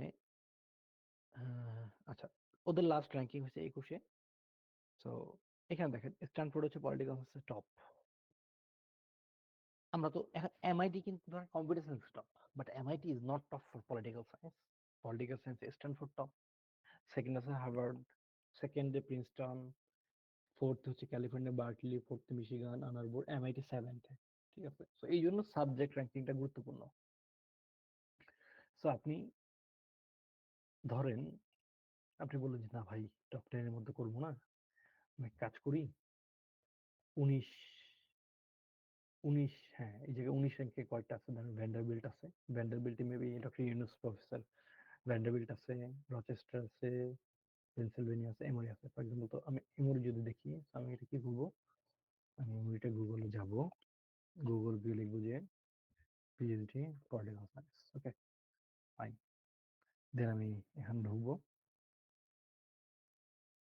আচ্ছা, তো এখানে অনেক কিছু লেখা আছে, এই সেই আমার কয়েকটা বিষয় আমি দেখবো। আমি তো র্যাঙ্কিং তো অলরেডি দেখছি, তাই না? আমাদের প্রথম যে ব্যাপারটা যে আমরা দেখবো যে র্যাঙ্কিং। ওকে, আমি র্যাঙ্কিং দেখছি। এখন আপনার যে রিসার্চ এরিয়া, সেকেন্ড হচ্ছে আমার রিসার্চ এরিয়াটা, মানে আপনি ধরেন ধরেন আপনি ইন্টারন্যাশনাল রিলেশন পছন্দ করেন, সো ইন্টারন্যাশনাল রিলেশনে আসলে এইখানে গুরুত্বপূর্ণ একটা জিনিস আমি বলি, জব প্লেসমেন্টটা দেখাটা গুরুত্বপূর্ণ। কারণ স্টুডেন্টরা পড়াশোনা শেষ করে কোথায় যাচ্ছে এইটা কিন্তু জানাটা ইম্পর্টেন্ট। সো আপনাকে দেখেন প্লেসমেন্ট, হ্যাঁ, প্লেসমেন্টে গেলাম, প্লেসমেন্টে দেখেন। সো এখান থেকে স্টুডেন্টরা পিএইচডি করে colonel university, brown, Michigan, Indiana, Massachusetts, খুব ভালো ভালো ইউনিভার্সিটিতে তারা যাচ্ছে। হ্যাঁ, যেমন দেখেন ওয়াং, সে হচ্ছে পিএইচডি করছে 24-এ, সে টাইপে school of economics and political science join করছে। স্প্যারো সে জয়েন করছে জর্জিয়া স্টেটে। জুড সে পোস্ট ডক ফেলোশিপ জয়েন করছে বার্নে। হ্যামন সে হচ্ছে ভিজিটিং অ্যাসিস্ট্যান্ট প্রফেসর এমোরিতে। সে হচ্ছে অ্যানালিস্ট। তো দেখেন, আপনি কিন্তু এখানে দেখতে পাচ্ছেন যে না, এদের জব প্লেসমেন্ট রেকর্ড খুব ভালো। তো আপনি কিন্তু ইউ ক্যান চুজ দিস। আচ্ছা, গেল এটা যে না, জব প্লেসমেন্ট রেকর্ড ভালো, চমৎকার। তো এখন আমরা দেখব যে ফ্যাকাল্টি, ধরেন আপনার ফিল্ডে, এন্ড এই জায়গায় অনেকগুলো ফ্যাকাল্টি উল্লেখ করা আছে। এখন আপনার ফিল্ড মনে করেন ইন্ডাস্ট্রিয়াল রিলেশন, সব ফ্যাকাল্টি তো আর আইআর না, তাই না? সো আপনি ইন্ডাস্ট্রিয়াল রিলেশনে ক্লিক করলেন, দেখছেন শর্ট ডাউন হয়ে গেছে। সো এখানে 7জন ফ্যাকাল্টি আছে, দ্যাটস গুড। ইন্টারন্যাশনাল রিলেশনের উপর 7জন ফ্যাকাল্টি আছে, এটা খুব ভালো। এখন আপনি দেখবেন যে আসলে আইআরও তো একটা ফিল্ড, এটার মধ্যে আবার অনেক কিছু আছে। তো আপনি আইআর এর মধ্যে আসলে কোনটা নিয়ে কাজ করতে চান? ধরলাম আমি প্রফেসর ওয়েবসাইটে গেলাম, সে কাজ করে কি নিয়ে? IR, domestic politics, international conflict, political violence. So আপনি এখন এখান থেকে দেখলেন, আপনি চাইলে এখন গুগলে গিয়ে ওনার কাজ দেখতে পারেন। আপনার ওনার পছন্দ হইলো, তারপর বললো যে না, পছন্দ হয়েছে। তো এই জায়গায় আরো ফ্যাকাল্টি আছে, আপনারা সবগুলো একটা একটা করে দেখবেন, দেন আপনি চুজ করতে পারেন যে না, এই ইউনিভার্সিটিতে আমার জন্য এটা ওকে। সো আমরা দেখলাম যে good research in your area, renown professor মনে করেন পাইলাম। হ্যাঁ, এবার আসেন রিকোয়ারমেন্ট ম্যাচ করে কিনা। সো রিকোয়ারমেন্টের জন্য কই যাবেন? অ্যাডমিশন। এক একটা ইউনিভার্সিটির ওয়েবসাইট এক এক রকম। সো এটা একটু ঘাটাঘাটি করলে পাবেন। আচ্ছা, অ্যাডমিশন অনেক কিছু লেখা আছে, সুন্দর সুন্দর জিনিস। দেখেন এটা হচ্ছে STEM program, political science PhD, but still প্রোগ্রামটা সিস্টেম ডিজাইন এন্ড কোয়ান্টিটি মেথডে তারা ফোকাস দেয়। ওকে, কি কি লাগবে? পার্সোনাল স্টেটমেন্ট, জেএসওপি, ট্রান্সক্রিপ্ট মানে আপনার academic record, LOR, writing sample.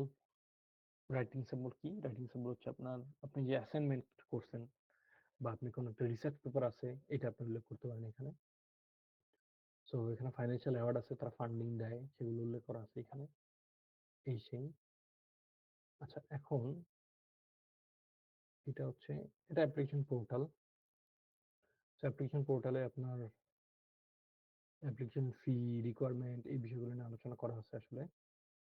তো রিকোয়ারমেন্ট ক্ষেত্রে ধরেন এই যে $75 অ্যাপ্লিকেশন ফি, যে ট্রান্সক্রিপ্ট দিতে হবে, স্টেটমেন্ট পারপাস, দেখেন এখানে লেখা আছে যে কি কি লাগবে স্টেটমেন্ট পারপাসে, CV, LOR, application fee, diversity statement, অনেক কিছু থাকে। হ্যাঁ, আমার প্রোগ্রাম স্পেসিফিক, ধরেন আপনার প্রোগ্রাম স্পেসিফিক রিকোয়ারমেন্ট আপনি জানতে হবে।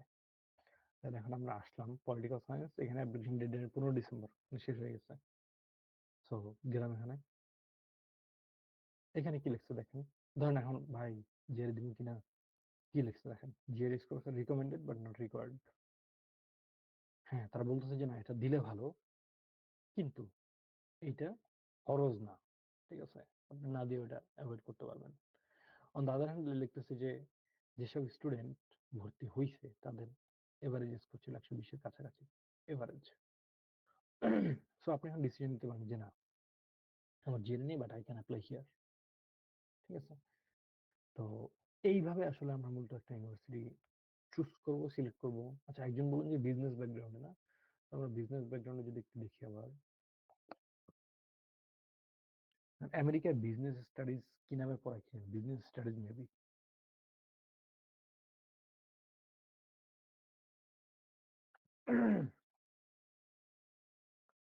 আচ্ছা, আন্ডার গ্রাজুয়েট প্রোগ্রাম, আচ্ছা আন্ডার গ্রাজুয়েট প্রোগ্রামে যাই, সমস্যা নাই। ওকে, সো এইখানে যে অনেক ইউনিভার্সিটি আছে, ধরেন accounting, finance, for example finance যদি যাই,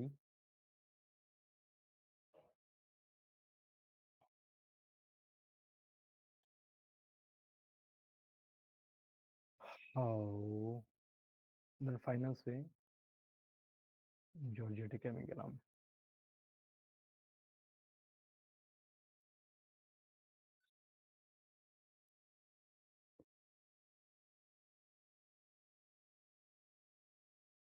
full time MBA admission.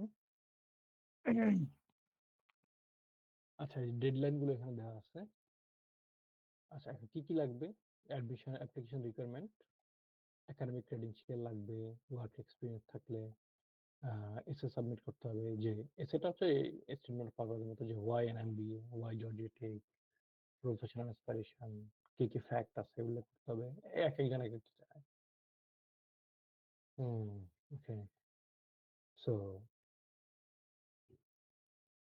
GRE, GMAT, এগুলো কিছু একটা লাগবে, এমন কিছু বলতেছে ওরা। হ্যাঁ,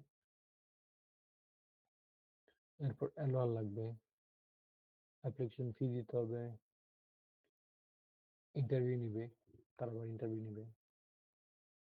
ইন্টারন্যাশনাল অ্যাপ্লিকেশনদের জন্য আবার আলাদা রিকোয়ারমেন্ট আছে, সো সেটা দেখি। এমবিএ হচ্ছে একটা এক্সটেন্ড ডিজাইন প্রোগ্রাম, ইংলিশে মিনিমাম 7 লাগবে আছে। তো এইভাবে আসলে আপনার মতো ইউনিভার্সিটি গুলা, মানে আমি সাজেস্ট করবো যে আপনার অন্যান্য র্যাঙ্কিং দেখাচ্ছে আপনার ইউএস নিউজটা দেখবেন, বিকজ এটা ইউএস এর মধ্যে। কারণ দেখা যাইতে পারে যে এটা টাইমস বা কিউএস, এদের ব্যাপারটা ভিন্ন। হ্যাঁ, এদের দেখা যায় যে লম্বা জায়গা থাকে আর কি। কারণ কিউএস আপনি গেলে দেখবেন যে আপনার যদি খুব ভালো প্রোফাইল থাকে সেক্ষেত্রে আপনার ভিন্ন ব্যাপার। আচ্ছা, তো এই তো গেলো ইউনিভার্সিটি সার্চিং, সিলেকশন, অ্যাপ্লিকেশন।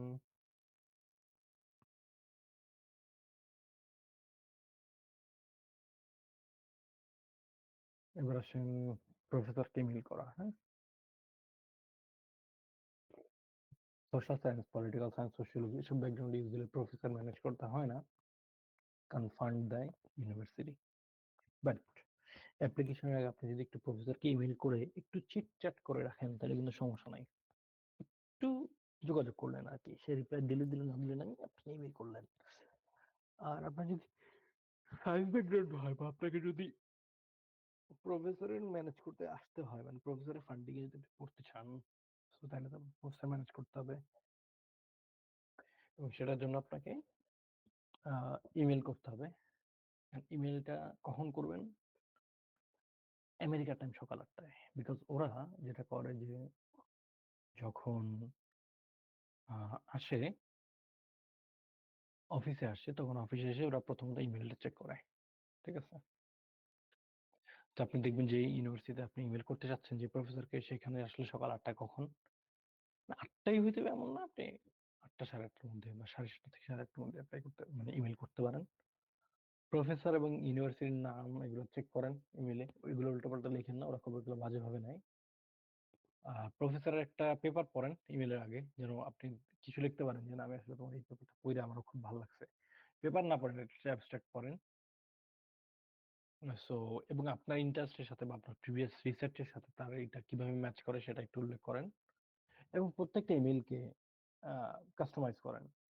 সবাই এক ইমেল পাঠায় না। আর আল্লাহর ওয়াস্তে ইমেল ট্র্যাকিং ইউজ করবেন না, এটা খুব বাজেভাবে দেখে এরা।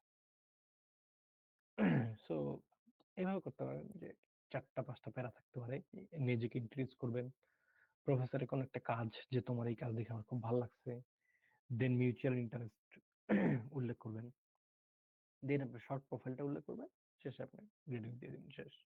সো প্রত্যেকটা প্যারা হইতে পারে আপনি 4 line, not more than that, and you should keep it very short and precise. এরপর আসেন অ্যাপ্লিকেশন প্রসেসটা মোটামুটি দেখাইলাম, একটু একটা গ্লান্স দেখি। অ্যাপ্লিকেশন লিঙ্কটা খুঁজে বের করবেন, ফর্ম ফিল আপ করবেন, ডকুমেন্ট আপলোড করবেন, বারবার চেক করবেন, কারণ অনেক সময় আমরা ছোটখাটো ভুল করে ফেলি এই জায়গাটাতে। এরপর অ্যাপ্লিকেশন ফি দিবেন। ইউনিভার্সিটি অ্যাপ্লিকেশন ফি ইউজুয়ালি $60 থেকে $100। তবে চেষ্টা করবেন যে অ্যাপ্লিকেশন ফি যেন ওয়েভার পাওয়া যায়, maximum PhD application fee waiver পাওয়া যায়। আইএলটিএস বা জিআরই স্কোরটা আপনাকে সেন্ড করতে হবে। হ্যাঁ, এটা অফিসিয়ালি সেন্ড করতে হয়। অনেক অনেক ইউনিভার্সিটি চায়, অনেক ইউনিভার্সিটি চায় না। এই তো। এরপর হচ্ছে আপনার রিকমেন্ডেশন লেটার কিভাবে হয়? আপনি যে আপনার প্রফেসরের নাম ইমেল দিবেন, আপনার প্রফেসরের কাছে একটা লিঙ্ক যাবে, এবং আপনি ওয়েব রাইটস টু সিএলওআর দিবেন, ওই লিঙ্ক দিলে আপনার প্রফেসর এলওআর সাবমিট করবেন। এবং ডেফিনেটলি যেটা করবেন যে আমেরিকার দুইটা বিষয় থাকে, একটা হচ্ছে প্রায়োরিটি ডেডলাইন আর একটা হচ্ছে আপনার নর্মাল ডেডলাইন আর কি। সো প্রায়োরিটি ডেডলাইনের মিনিমাম 2 সপ্তাহ আগে আপনাকে অ্যাপ্লাই করতে হবে, না হলে ফান্ড পাওয়ার পসিবিলিটি বা অ্যাডমিশন পাওয়ার পসিবিলিটি খুবই কমে যায়। ঠিক আছে, তো এই বিষয়গুলো একটু মাথায় রাখবেন। এগুলো খুব গুরুত্বপূর্ণ কিছু না। আচ্ছা, অনেক সময় ট্রান্সক্রিপ্ট, অফিসিয়াল ট্রান্সক্রিপ্ট চায়, হ্যাঁ। সো বাংলাদেশ থেকে অফিসিয়াল ট্রান্সক্রিপ্ট নেওয়াটা যে কি ঝামেলার কাজ, এইটা আসলে বলার মতো না। কারণ মানে আমি আমি এখানে আমার অফিসিয়াল ট্রান্সক্রিপ্ট লাগছিল। সো এই আল্লাহর বান্দা একেবারে অ্যাপ্লিকেশন ডেডলাইন শেষের দিন, মানে এদের তো অফিসেই খুঁজে পাওয়া যায় না যারা এই দায়িত্বে থাকে। সো এটা একটু প্যারা, বাট আমি মনে হয় যে না, মালয়েশিয়াটা প্যারা হবে। অথবা আপনি অনলাইনে ক্লিক করলেই পাঠানোর সিস্টেম পেয়ে যাবেন। ঠিক আছে, অনেক সময় হার্ড কপি পাঠাতে বলে, তাহলে আপনি হার্ড কপি নিয়ে ওই আপনার ইউনিভার্সিটির খামে করে সিল করে দেন, রেজিস্টার বা এক্সাম কন্ট্রোলার বা রিলেভেন্ট অথরিটি থেকে নিয়ে কুরিয়ার করতে হবে। তো হার্ড কপি খুব কম চাই, ম্যাক্সিমাম জায়গায় আপনার আপলোড করলেই হয়, বাট অফিসিয়াল ট্রান্সক্রিপ্ট কিছু কিছু জায়গায় প্রয়োজন হয় আর কি। অ্যাডমিশন ফান্ডিং নিয়ে আমরা আলোচনা করছি অলরেডি। দেন আপনি অ্যাডমিশন অফার পাবেন, আপনি রিজেক্ট করবেন, মানে আপনাকে যদি অ্যাডমিশন অফারে অ্যাকসেপ্ট করে দেন তো ভালো, আলহামদুলিল্লাহ। রিজেক্ট করলেও আলহামদুলিল্লাহ, কিছু করার নাই। আচ্ছা, এখন কি কি করণীয় আসলে ওভারঅল যদি আমরা বলি, যে একটা ব্যালেন্স প্রোফাইল তৈরি করবেন। ইউ হ্যাভ সিজিপিএ 4/4, বাট আপনার আইএলটিএস তো 5, আপনি অ্যাপ্লাই করতে পারবেন না। সো আপনার একাডেমিক রেকর্ডটা যেন ভালো থাকে, আপনার যদি রিলেভেন্ট ওয়ার্ক এক্সপিরিয়েন্স থাকে দ্যাটস বেটার, আপনার কিছু পাবলিকেশন থাকলে ভালো, আপনার রিকমেন্ডেশন গুলো যেন স্ট্রং হয়, এটা একটু খেয়াল রাখবেন। আপনি যে প্রোগ্রামে অ্যাপ্লাই করবেন, ওই প্রোগ্রামটা যে আমি যেভাবে দেখলাম, প্রচুর ভালোভাবে ঘাটাঘাটি করবেন। হ্যাঁ, আচ্ছা, ঘাটাঘাটি করার ক্ষেত্রে আরেকটা জিনিস একটু আপনাদেরকে দেখাই। ধরেন ধরুন মনে করেন আপনি দেখতেছেন যে ইউনিভার্সিটি অফ মিশিগান আন আরবর, এটা আমার পলিটিক্যাল সায়েন্স, এটা 4 র্যাঙ্কে। সো এখানে এরা ইয়ারলি স্টাইপেন্ড দেয় 35,000। এছাড়াও তো আপনার বউ বাচ্চা থাকলে তারাও স্টাইপেন্ড প্লাস হচ্ছে হেলথ ইন্স্যুরেন্স পাবে, খুব ভালো। মানে এইখানে 2 বেড অ্যাপার্টমেন্ট, এই এরিয়াতে 2 বেড অ্যাপার্টমেন্টের খরচ হচ্ছে এভারেজ 2,000 টাকা। ঠিক আছে, সো আপনি দেখেন আপনার শেষে মাসে থাকবে 917 টাকা। এখন আপনি যদি একটু দূরে থাকেন, লাইক আধা ঘন্টা ড্রাইভিং এর দূরত্বে, তো তখন হয়তো আপনার খরচটা কমে যাবে। সো আপনি এই জায়গায় অ্যাপ্লাই করতে পারেন। এখন মনে করেন উইসকনসিন ম্যাডিসনে মান্থলি ডিফার থাকতে ফর এক্সাম্পল $200, তাহলে কিন্তু আপনি এই জায়গায় অ্যাপ্লাই করে কোনো লাভ নাই। ঠিক আছে, সো এইভাবে হচ্ছে আপনার মূলত, মানে শুধুমাত্র র্যাঙ্কিং দেখে বা ফ্যাকাল্টি দেখে সার্চ করলে হবে না, আপনার ওই এরিয়ার যে খরচ, এটা আপনার দেখতে হবে। আচ্ছা, ধরেন আর হ্যাঁ, এটা র্যাঙ্ক ভালো, 21। সো স্টাইপেন্ড দেখি তো, পিএইচডি স্টাইপেন্ড কত সেটা একটু যদি দেখি। আহ, মোটামুটি 25,000। আচ্ছা, কোনো কোনো জায়গায় 37,000 দেখতেছি। আচ্ছা, যাই হোক, এটা ডিপার্টমেন্ট আলাদা আলাদা হইতে পারে। আচ্ছা, ধরেন পলিটিক্যাল সায়েন্সে দেখি। আচ্ছা, এটা হচ্ছে 23,000। ঠিক আছে, 23,000 দেবে তাও 9 মাসে। সো এখন ধর আমি দেখলাম 23,000, হ্যাঁ। এখন এখানে দেখবো আমি, ধরেন আপনি একা 1 বেড অ্যাপার্টমেন্ট ফর রেন্ট কত পড়ে,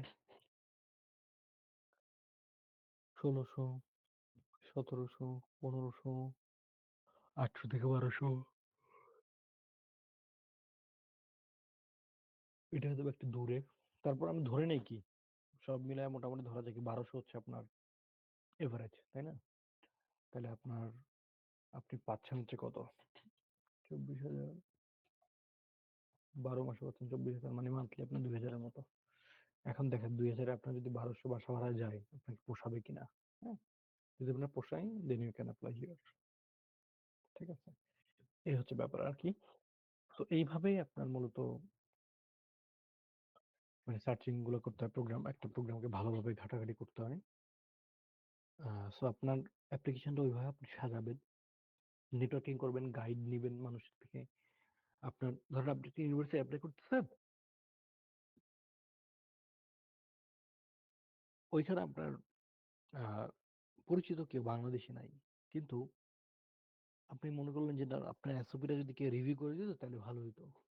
আপনি এক কাজ করেন না, আপনি হচ্ছে ওইখানের রানিং কোন স্টুডেন্ট, ওইখানে ওয়েবসাইটে দেখবেন যে রানিং স্টুডেন্টদের প্রোফাইল দেওয়া আছে, তাদেরকে আপনি একটা ইমেল করেন। ইমেল করে বলেন যে না, আমি অ্যাপ্লাই করতে চাই, সো আমার এসওপিটা যদি একটু রিভিউ করে দেওয়া যায় তাহলে অনেক ভালো হয়। হ্যাঁ, তো তারপর সে যদি বলে যে হ্যাঁ আচ্ছা তুমি দাও, তাহলে আপনি কিন্তু রিভিউ করতে দিতে পারেন। সে একটু ট্রাই করেন, মানে একটু ঢিল মারেন। আমি ইরাসমাসে অ্যাপ্লাই যখন করছিলাম, আমি এমন করছিলাম যে না, আমি 8-10 জনের মেসেজ মেসেজ করছি, বা হচ্ছে লিঙ্কডইনে মেসেজ করছি বা ইমেল করছি, 2-3 জন বলছে যে হ্যাঁ তুমি দাও। আমি দিচ্ছি, তারা রিভিউ করে দিচ্ছে, লস নাই কিন্তু। সো আপনার বাংলাদেশেই খুঁজতে হবে এমন তো না। হুম, আচ্ছা, এরপর হচ্ছে ইন্টারভিউ নাই অনেক সময় অনেক জায়গাতে। সো ইন্টারভিউর জন্য নিজেকে প্রিপেয়ার করবেন। আর লাস্টে বলবো যে rejections are the part of success. I have been rejected from like more than 15 universities and programs, but still I am here because I didn't lose my hope. আশা হারাবেন না, চেষ্টা করতে থাকেন। আপনার যদি মানে আসলে ওইখান থেকে ইচ্ছা থাকে, today tomorrow you will be here. And finally, আপনি যে ধর্মেরই হন না কেন, আল্লাহর উপর বা গডের উপর বিশ্বাস রাখেন। এবং আমি যেটা বলবো যে নাথিং ইজ স্ট্রঙ্গার দেন দোয়া। You have to seek what you want in every prayer, every সালাত। এবং সবচেয়ে মোস্ট পাওয়ারফুল ওয়েপন হচ্ছে তাহাজ্জুদে উঠে দোয়া করাটা। ঠিক আছে, তো আমি বলবো যে সাকসেসের পেছনে শুধু চেষ্টা করাটাই গুরুত্বপূর্ণ না, চেষ্টার সাথে সাথে আপনার দোয়া চালিয়ে যেতে হবে। এবং সফলতার ক্ষেত্রে সফলতার মাপকাঠি আমি বলবো যে, বা সফলতার পেছনে পূর্ব শর্ত হচ্ছে আপনার চেষ্টা, দোয়া এবং আল্লাহর উপর তাওয়াক্কুল। Then you will be succeed, you will touch your dream ইনশাআল্লাহ। সো মোটামুটি এতটুকুই, এগুলো আসলে পরের আলোচনা। বাট হ্যাঁ, টাইম লাইনটা নিয়ে একটু আলোচনা করতে পারি। এখানে আপনার ধরেন আপনি ফল সেশনে মেবি মানে ফান্ডিং বেশি পাওয়া যায়। ফল হচ্ছে অগাস্টে যে সেশনটা শুরু হয়। এখন ধরেন আপনি মার্চ থেকে মে 3 মাস জিআরই প্রিপারেশন নেবেন, জুনে আপনি জিআরই দিলেন, জুন জুলাই হচ্ছে আইএলটিএস বা টোয়েফল দিলেন, সেপ্টেম্বর থেকে নভেম্বর হচ্ছে প্রফেসর থেকে ইমেল করলেন, সরি এদিক থেকে আসবে আর কি। তো টোয়েফল জুলাই দিলেন, আগস্ট সেপ্টেম্বর আপনি ইউনিভার্সিটি সিলেক্ট করলেন, সেপ্টেম্বর থেকে নভেম্বর প্রফেসর থেকে ইমেল করলেন, দেন নভেম্বর ডিসেম্বর অ্যাপ্লাই শুরু করলেন, definitely 2 weeks before deadline offer পেলেন।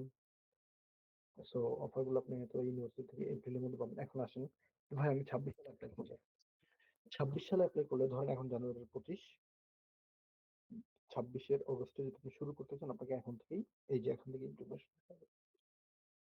ঠিক আছে, তো এরপরে ভিসা প্রসেস আছে, ভিসা ইন্টারভিউ আছে, প্রিপারেশন, এবং অগস্টে ফ্লাই হয়, অগস্টের শেষ দিকে ক্লাস শুরু হয়। Those who want to contact with me, আমার ফেসবুক, লিঙ্কডইন, ইমেল দেওয়া আছে এখানে, কন্ট্যাক্ট করতে পারেন। আর স্লাইডে একটা বড় অংশ হচ্ছে ইউনিভার্সিটি অফ জর্জিয়ার পিএইচডি রিসার্চার আলামিন ভাই থেকে নেওয়া, একটা লার্জ পোর্শন আর কি। তো এই তো মোটামুটি আলোচনা এতটুকুই ছিল। এখন হচ্ছে আমি আপনাদের কোশ্চেন নিব। হ্যাঁ, এখন আপনাদের কোশ্চেন গুলো আসলে করতে পারেন। যদি এখন কারো কোশ্চেন থাকে হ্যান্ড রেজ করতে পারেন। তো ভাই, আগে চ্যাট বক্সে কিছু কোশ্চেন আসছে, ওগুলো অ্যান্সার দিয়ে তারপর আমরা সুযোগ দিতে পারি। আচ্ছা আচ্ছা।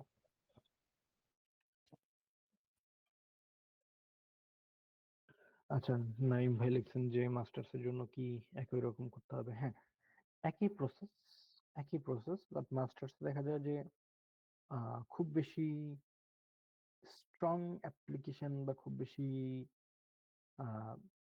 পিএইচডিতে যতটা রিগোরাস রিভিউ হয়, মাস্টার্সে ওই রকম অতটা স্ট্রং রিভিউ বা স্ট্রং অ্যাপ্লিকেশন হয় না। সো এটা নিয়ে আসলে খুব বেশি প্যারা নাই। হ্যাঁ, আর সেকেন্ডলি হচ্ছে যে ইমেল ট্র্যাকিং ইউজ করলে, হ্যাঁ হ্যাঁ, সে বুঝে। কারণ আপনি যাকে ইমেল করতেছেন এটা তার একাডেমিক অ্যাকাউন্ট বা ইনস্টিটিউশনাল ইমেইলে আসলে এটা দেখা যায় যে ইমেল ট্র্যাক করা হচ্ছে। হুম, আর অনেক সময় আমরা কিছু অ্যাকসেপ্টেবল ইমেল পেয়ে থাকি। হ্যাঁ, ওই ওই ধরনের ইমেল ফরম্যাট আপনারা ইউজ করতে পারেন। যেমন আমিও ২ দিন ধরে দেখতেছিলাম যে একজন প্রফেসর উনি পোস্ট ডক পেয়েছেন। সেই ইমেলটা উনি শেয়ার করছেন যে আমি এইভাবে। এখন ওইভাবে করলে যে আপনিও পাবেন বিষয়টা এমন না, but you can try with that. Okay, Akram ভাই কিছু বলতে চান? আসসালামু আলাইকুম রহমতুল্লাহ। বুঝলাম। হ্যাঁ, জি ভাই, অসংখ্য ধন্যবাদ আপনার এক্সপেরিয়েন্স এবং আপনার ইনফরমেটিভ আহ, শেয়ারিং এর জন্য।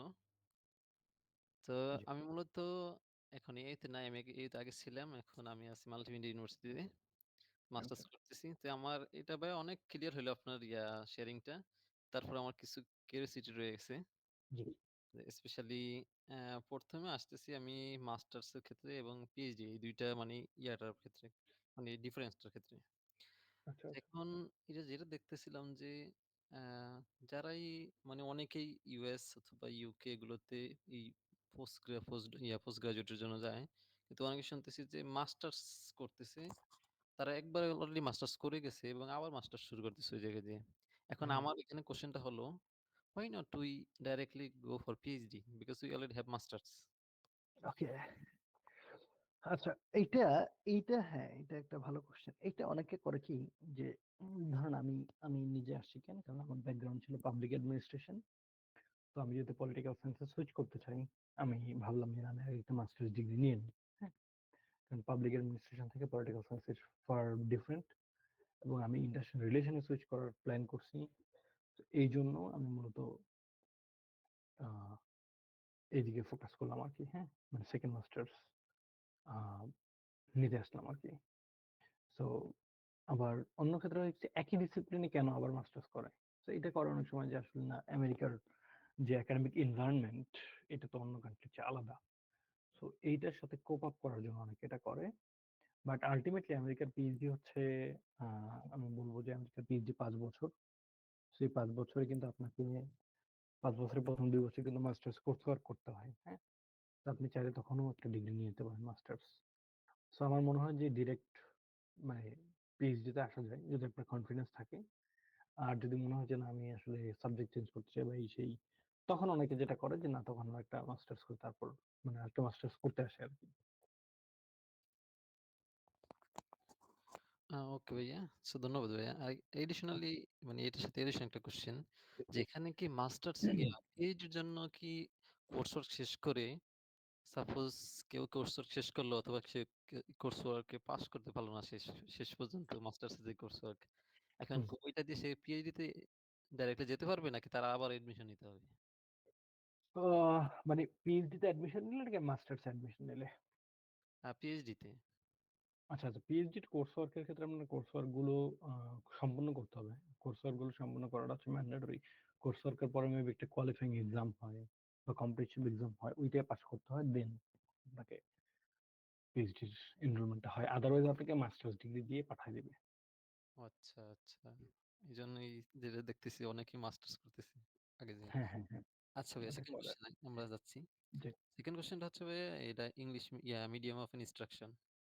হুম, তো এখানে যে মানে কিভাবে এটা চুজ করে যে কোন university medium medium instruction accept করে আর করে না? কারণ আইএলস আচ্ছা, হচ্ছে হ্যাঁ, যাদের মিডিয়াম ইনস্ট্রাকশন নাই, ওটা সবার জন্য আইএলস এটা common. Hmm, but medium instruction যাদের আছে ইংলিশ, তারা কিভাবে চুজ করবে যেখানে কি লাগবে কি লাগবে না? আচ্ছা। এখানে দেখেন, আহ, এইখানে ওদের অ্যাডমিশন রিকোয়ারমেন্টে আচ্ছা, এখানে TOEFL আছে বা ইসে আছে। তো এখানে লেখা থাকে যে ধরেন we require TOEFL or IELTS except for those applicants whose native language is English or who possess an undergraduate degree from a 4-year English speaking institution। হ্যাঁ, তো এখন এইটা নিয়ে ডিটেলস আবার হচ্ছে আরেক জায়গায় আছে হয়তোবা ল্যাঙ্গুয়েজ রিকোয়ারমেন্ট পড়ি। International applicants, এই ধরেন ইংলিশ প্রফিসিয়েন্সি। হ্যাঁ, ইংলিশ প্রফিসিয়েন্সির মধ্যে এখানে লেখা থাকবে যে আসলে আপনার মিডিয়া ফর্মেটের ইনস্ট্রাকশন যদি ইংলিশ হয় তাহলে আপনি সেটা সাবমিট করে কাজ করতে পারেন আর কি। ঠিক আছে, তো এইটা এইগুলো আর কি প্রোগ্রামের যে ওয়েবসাইট গুলো এই ওয়েবসাইট গুলোতে এগুলো লেখা থাকে। আচ্ছা, আচ্ছা ভাইয়া। ধন্যবাদ ভাই। আচ্ছা ভাইয়া, নেক্সট কোয়েশ্চেন যেটা হচ্ছে জি। আহ, পড়ে গেলাম কেন? আচ্ছা, নেক্সট কোয়েশ্চেন আমি ভুলে গেছি, সরি। আচ্ছা আচ্ছা আচ্ছা ভাই, এটা হচ্ছে ইয়া কি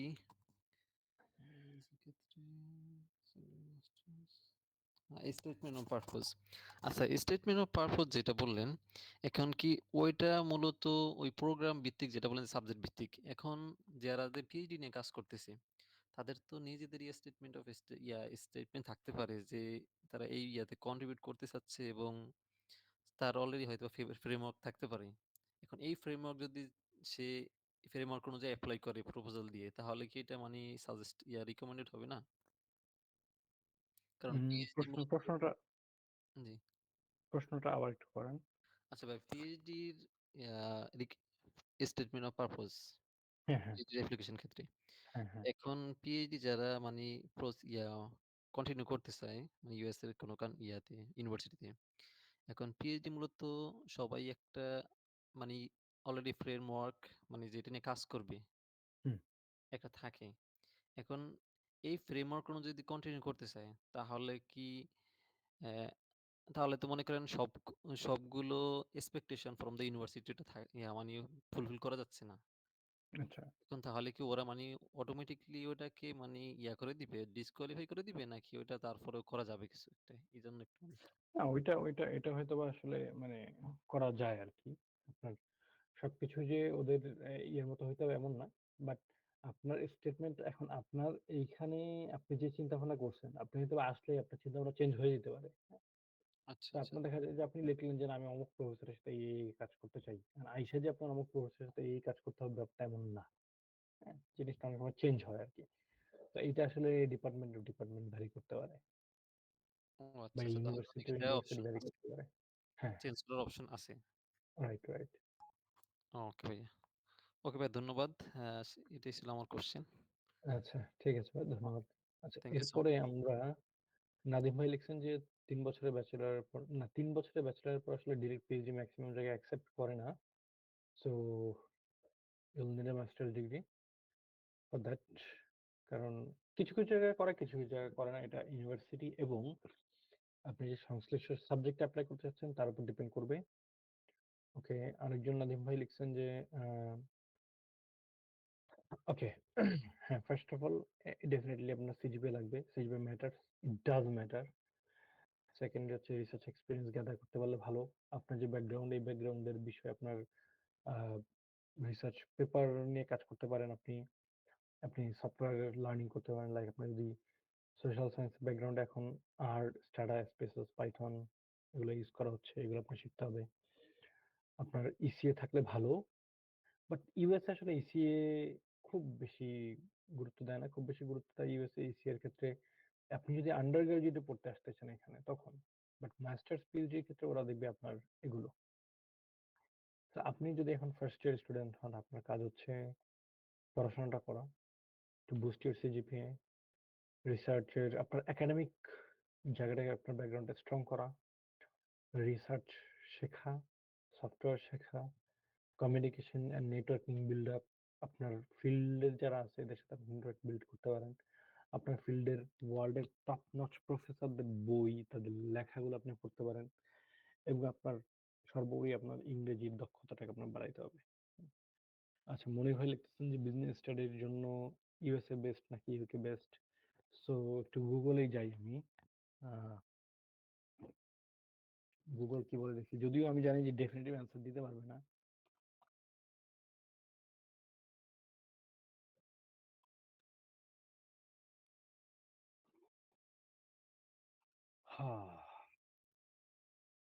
so US as well as সবার আগেই থাকে আর কি। এবং আসলে ইউএস মানে যে কোনো এডুকেশনের জন্য ইউএস আপনি ডেফিনেটলি টপ নচ পাবেন আর কি।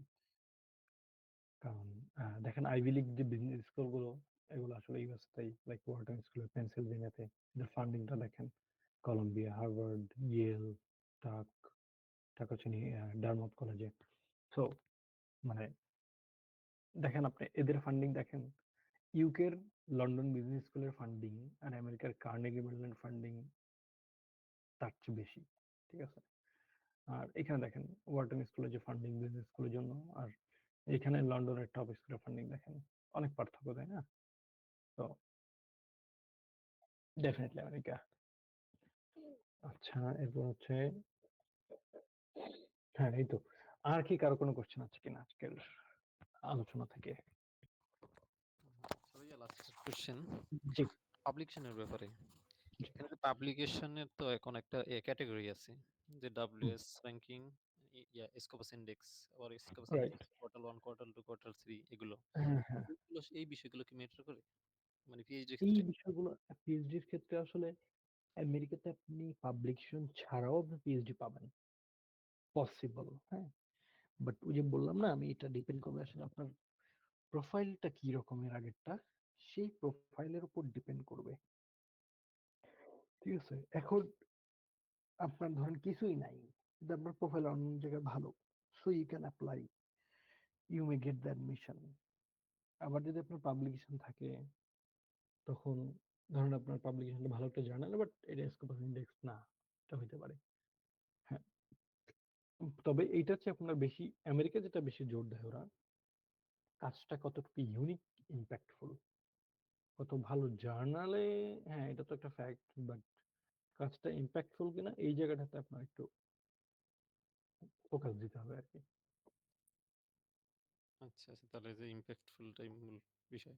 হ্যাঁ হ্যাঁ, মানে আপনার এই কাজটা আসলেই কি, মানে কাজের কিন্তু নাকি হুদাই করে রাখছেন, হ্যাঁ একটা জার্নাল দিচ্ছেন, পাবলিশ করে ফেলছে তারা, বাট এই কাজটা আসলে কতটুকু ভ্যালু ক্রিয়েট করতেছে, আপনার লিটারেচারে কতটুকু অবদান রাখতেছে, বা প্র্যাকটিক্যাল ফিল্ডে, পলিসি ফিল্ডে কতটুকু এটা কন্ট্রিবিউট করতে পারবে, এই বিষয়গুলো আসলে দেখতে হবে। আচ্ছা, তাহলে তো এটা একটা হইতে পারে সাইটেশন। হ্যাঁ সাইটেশন হইতে পারে, it could be, but publication ছাড়া পিএইচডি পাওয়া যায়, হ্যাঁ। আচ্ছা তবে তবে মানে আমার রিকোয়েস্ট আপনাদের সবার প্রতি, আপনারা পাবলিকেশন করেন, but don't start with publication with predatory journals, predatory journal যেন না হয়।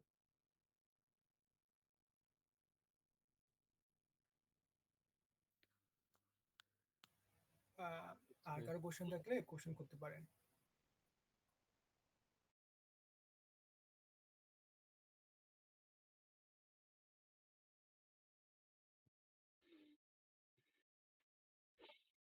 আচ্ছা, হ্যাঁ দেখেন এই ধরনের সামিট বা এটাকে কি বলে সামার প্রোগ্রাম, এগুলো আপনার সিভিটাকে আপনার বুস্ট করবে, এবং এটা হইতে পারে যে মানে আপনি আসলে কোন জিনিসের বেসিস আপনি চান্স পাবেন এটা তো কেউ জানবে না, বাট আমরা একটা ওভারঅল বলতে পারি যে না, this things are good, and if you have these things you may get the chance, but still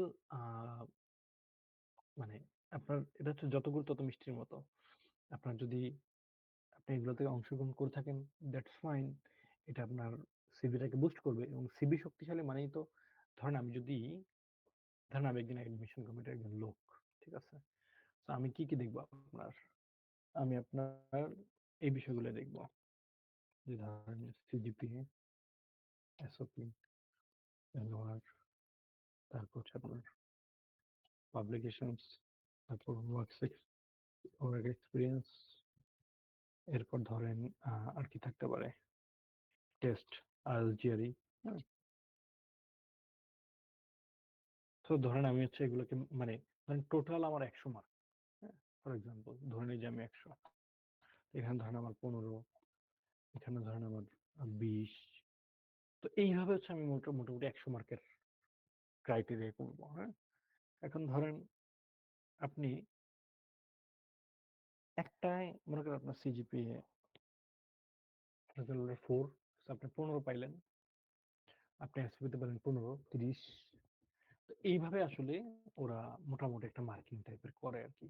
ঠিক আছে, সো আপনার সিভিটা যদি ফর এক্সাম্পল আপনার সিভিতে আপনি 20-এ 20 পাইলেন, হ্যাঁ, অন্য জায়গায় যদি আপনি অন্য ক্যান্ডিডেট থেকে পেছনে থাকেন, সিভির দ্বারা যদি আপনি আগে যান, দ্যাটস গ্রেট।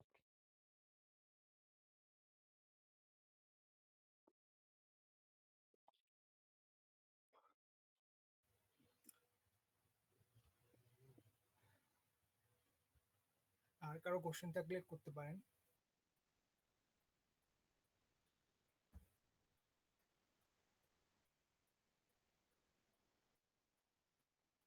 যদি না থাকে তাহলে আমরা শেষের দিকে যেতে পারি। আর হচ্ছে শেষের দিকে আমাদের সমাপনী বক্তব্য নিয়ে আসার জন্য আমাদের বাংলাদেশি কমিউনিটির প্রেসিডেন্ট শেখ মুজাম্মেল হোসেন ভাইকে অনুরোধ করা হলো।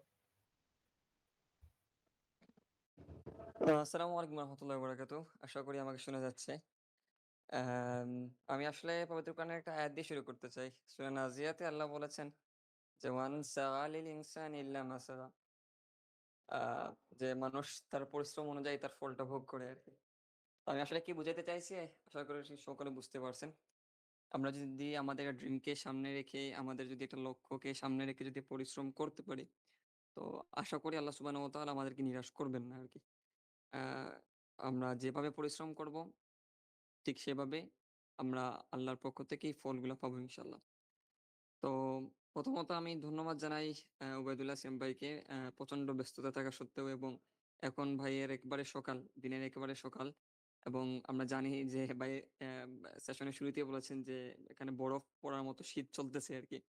তো এরকম একটা অবস্থায় ভাই সময় দিয়েছেন এবং দীর্ঘক্ষণ সাথে ছিলেন এবং দীর্ঘক্ষণ থেকে আমাদের অনেকগুলো কোয়েশ্চেনের উত্তর দিয়েছেন, এবং আহ, কিভাবে আমাদের মূল যে মোটিভ ছিল আজকের প্রোগ্রামের, আন্ডার গ্রাজুয়েট থেকে কিভাবে আমরা মাস্টার্স পিএইচডির জন্য আমরা আমাদের প্রিপারেশন নিব, এ বিষয়ে ভাই অনেক গভীর আলোচনা রেখেছেন আর কি। তো আশা করি আমরা অনেক কিছু জানতে পেরেছি, এবং আহ, আমি আসলে অবশ্যই ধন্যবাদ দিব ভাইকে যে সময়, আহ, অতি ব্যস্ততার সময় থাকা সত্ত্বেও আমাদেরকে সময় দিয়েছেন এর কারণে। আমি জাস্ট 2 মিনিটে দুইটা কথা বলবো। আহ, একটা কথা হচ্ছে যে আন্ডার গ্রাজুয়েট থেকেই কেন আমাকে প্রিপারেশন নিতে হবে, অথবা একবারে প্রথম বর্ষ থেকে কেন প্রিপারেশন করে নিতে হবে। এর উত্তর হচ্ছে আপনাদেরই জানা আছে যে আমাদের কোর্সটা হচ্ছে 3 বছরের কোর্স। তো 4 বছরের কোর্স থাকলে আমরা একটু বেশি সময় পাই। তো 3 বছরের কোর্স আমাদের প্রবলেম যেটা হচ্ছে যে আমরা আমাদের খুব ফাস্ট পড়ালেখা করতে হয়। অর্থাৎ এক একটা সেমিস্টার মাত্র 4 মাসের। অর্থাৎ আমরা অন্যান্য দেশে যেখানে বা অন্যান্য ইউনিভার্সিটিতে যখন কেউ 6 মাসে যে কোর্স কন্টেন্ট গুলা পড়তেছে, আমাকে সেই কন্টেন্ট গুলো শেষ করতে 4 মাসে। সেম জিনিস 4 বছরের জিনিস আমাকে 3 বছর শেষ করতে হচ্ছে। সুতরাং আমি সময় কম পাচ্ছি। এট দ্য মেন টাইম আমি চাইলে আমার রিসার্চের ক্ষেত্রে, পাবলিকেশনের ক্ষেত্রে খুব বেশি সময় দিতে পারতেছি না। সুতরাং আমাদেরকে এই যে সময় কম, এই কম সময়টা তো আমাকে প্রথম থেকেই যদি চিন্তার ভিতরে যদি আমি রাখি, আমার যদি সময় কম, তাহলে আমি প্রথম থেকেই শুরু করি, একবার শুরু থেকেই শুরু করি আমার জার্নির একেবারে from the very beginning of my under graduate journey. আমি যদি সচেতন হয়ে যাই, কনসার্ন হয়ে যাই, শুরু করে দেবে, তাহলে আমার কাছে মনে হয় যে আমাদের সাকসেসের সুযোগটা তত তাড়াতাড়ি হবে আর কি। ধরেন আমি আন্ডার গ্রাজুয়েট শেষ করে হয়তো ভালো কোথাও মাস্টার্স অফার পেয়ে যেতে পারে, আহ, অন্যথায় হয়তো আমাকে 1 বছর 2 বছর ওয়েট করা লাগতে পারে।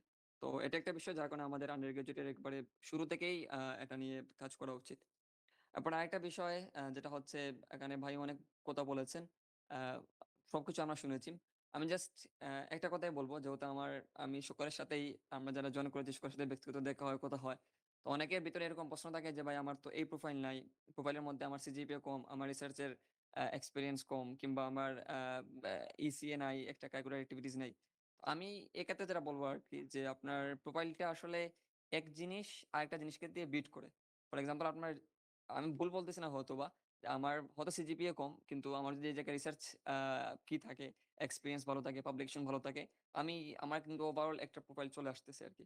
তো যার যে জায়গায় কম আছে, অনেক থার্ড ইয়ারের আমরা বাইরে আছি, আমাদের মনে হতে পারে যে আমার তো আগে তো সিজিপিএ বুস্ট আপ করতে পারি নাই, অথবা সিজিপিএ বুস্ট আপ করছে কিন্তু রিসার্চ এক্সপিরিয়েন্স নাই, তাহলে আমি কি পারবো?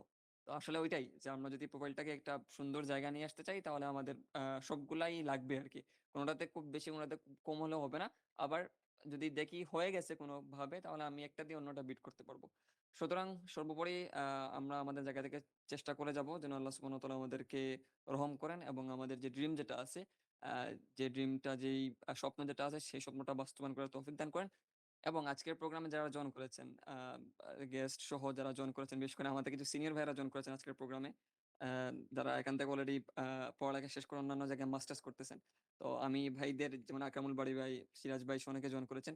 তো সকলকে আসলে ধন্যবাদ জানাই বাস্কের পক্ষ থেকে, এবং আবারও সিয়াম ভাইকে ধন্যবাদ জানাচ্ছি এবং সকলকে ধন্যবাদ জানিয়ে আমি আমার কথা শেষ করছি। আসসালামু আলাইকুম রহমতুল্লাহ বরকাতুহ।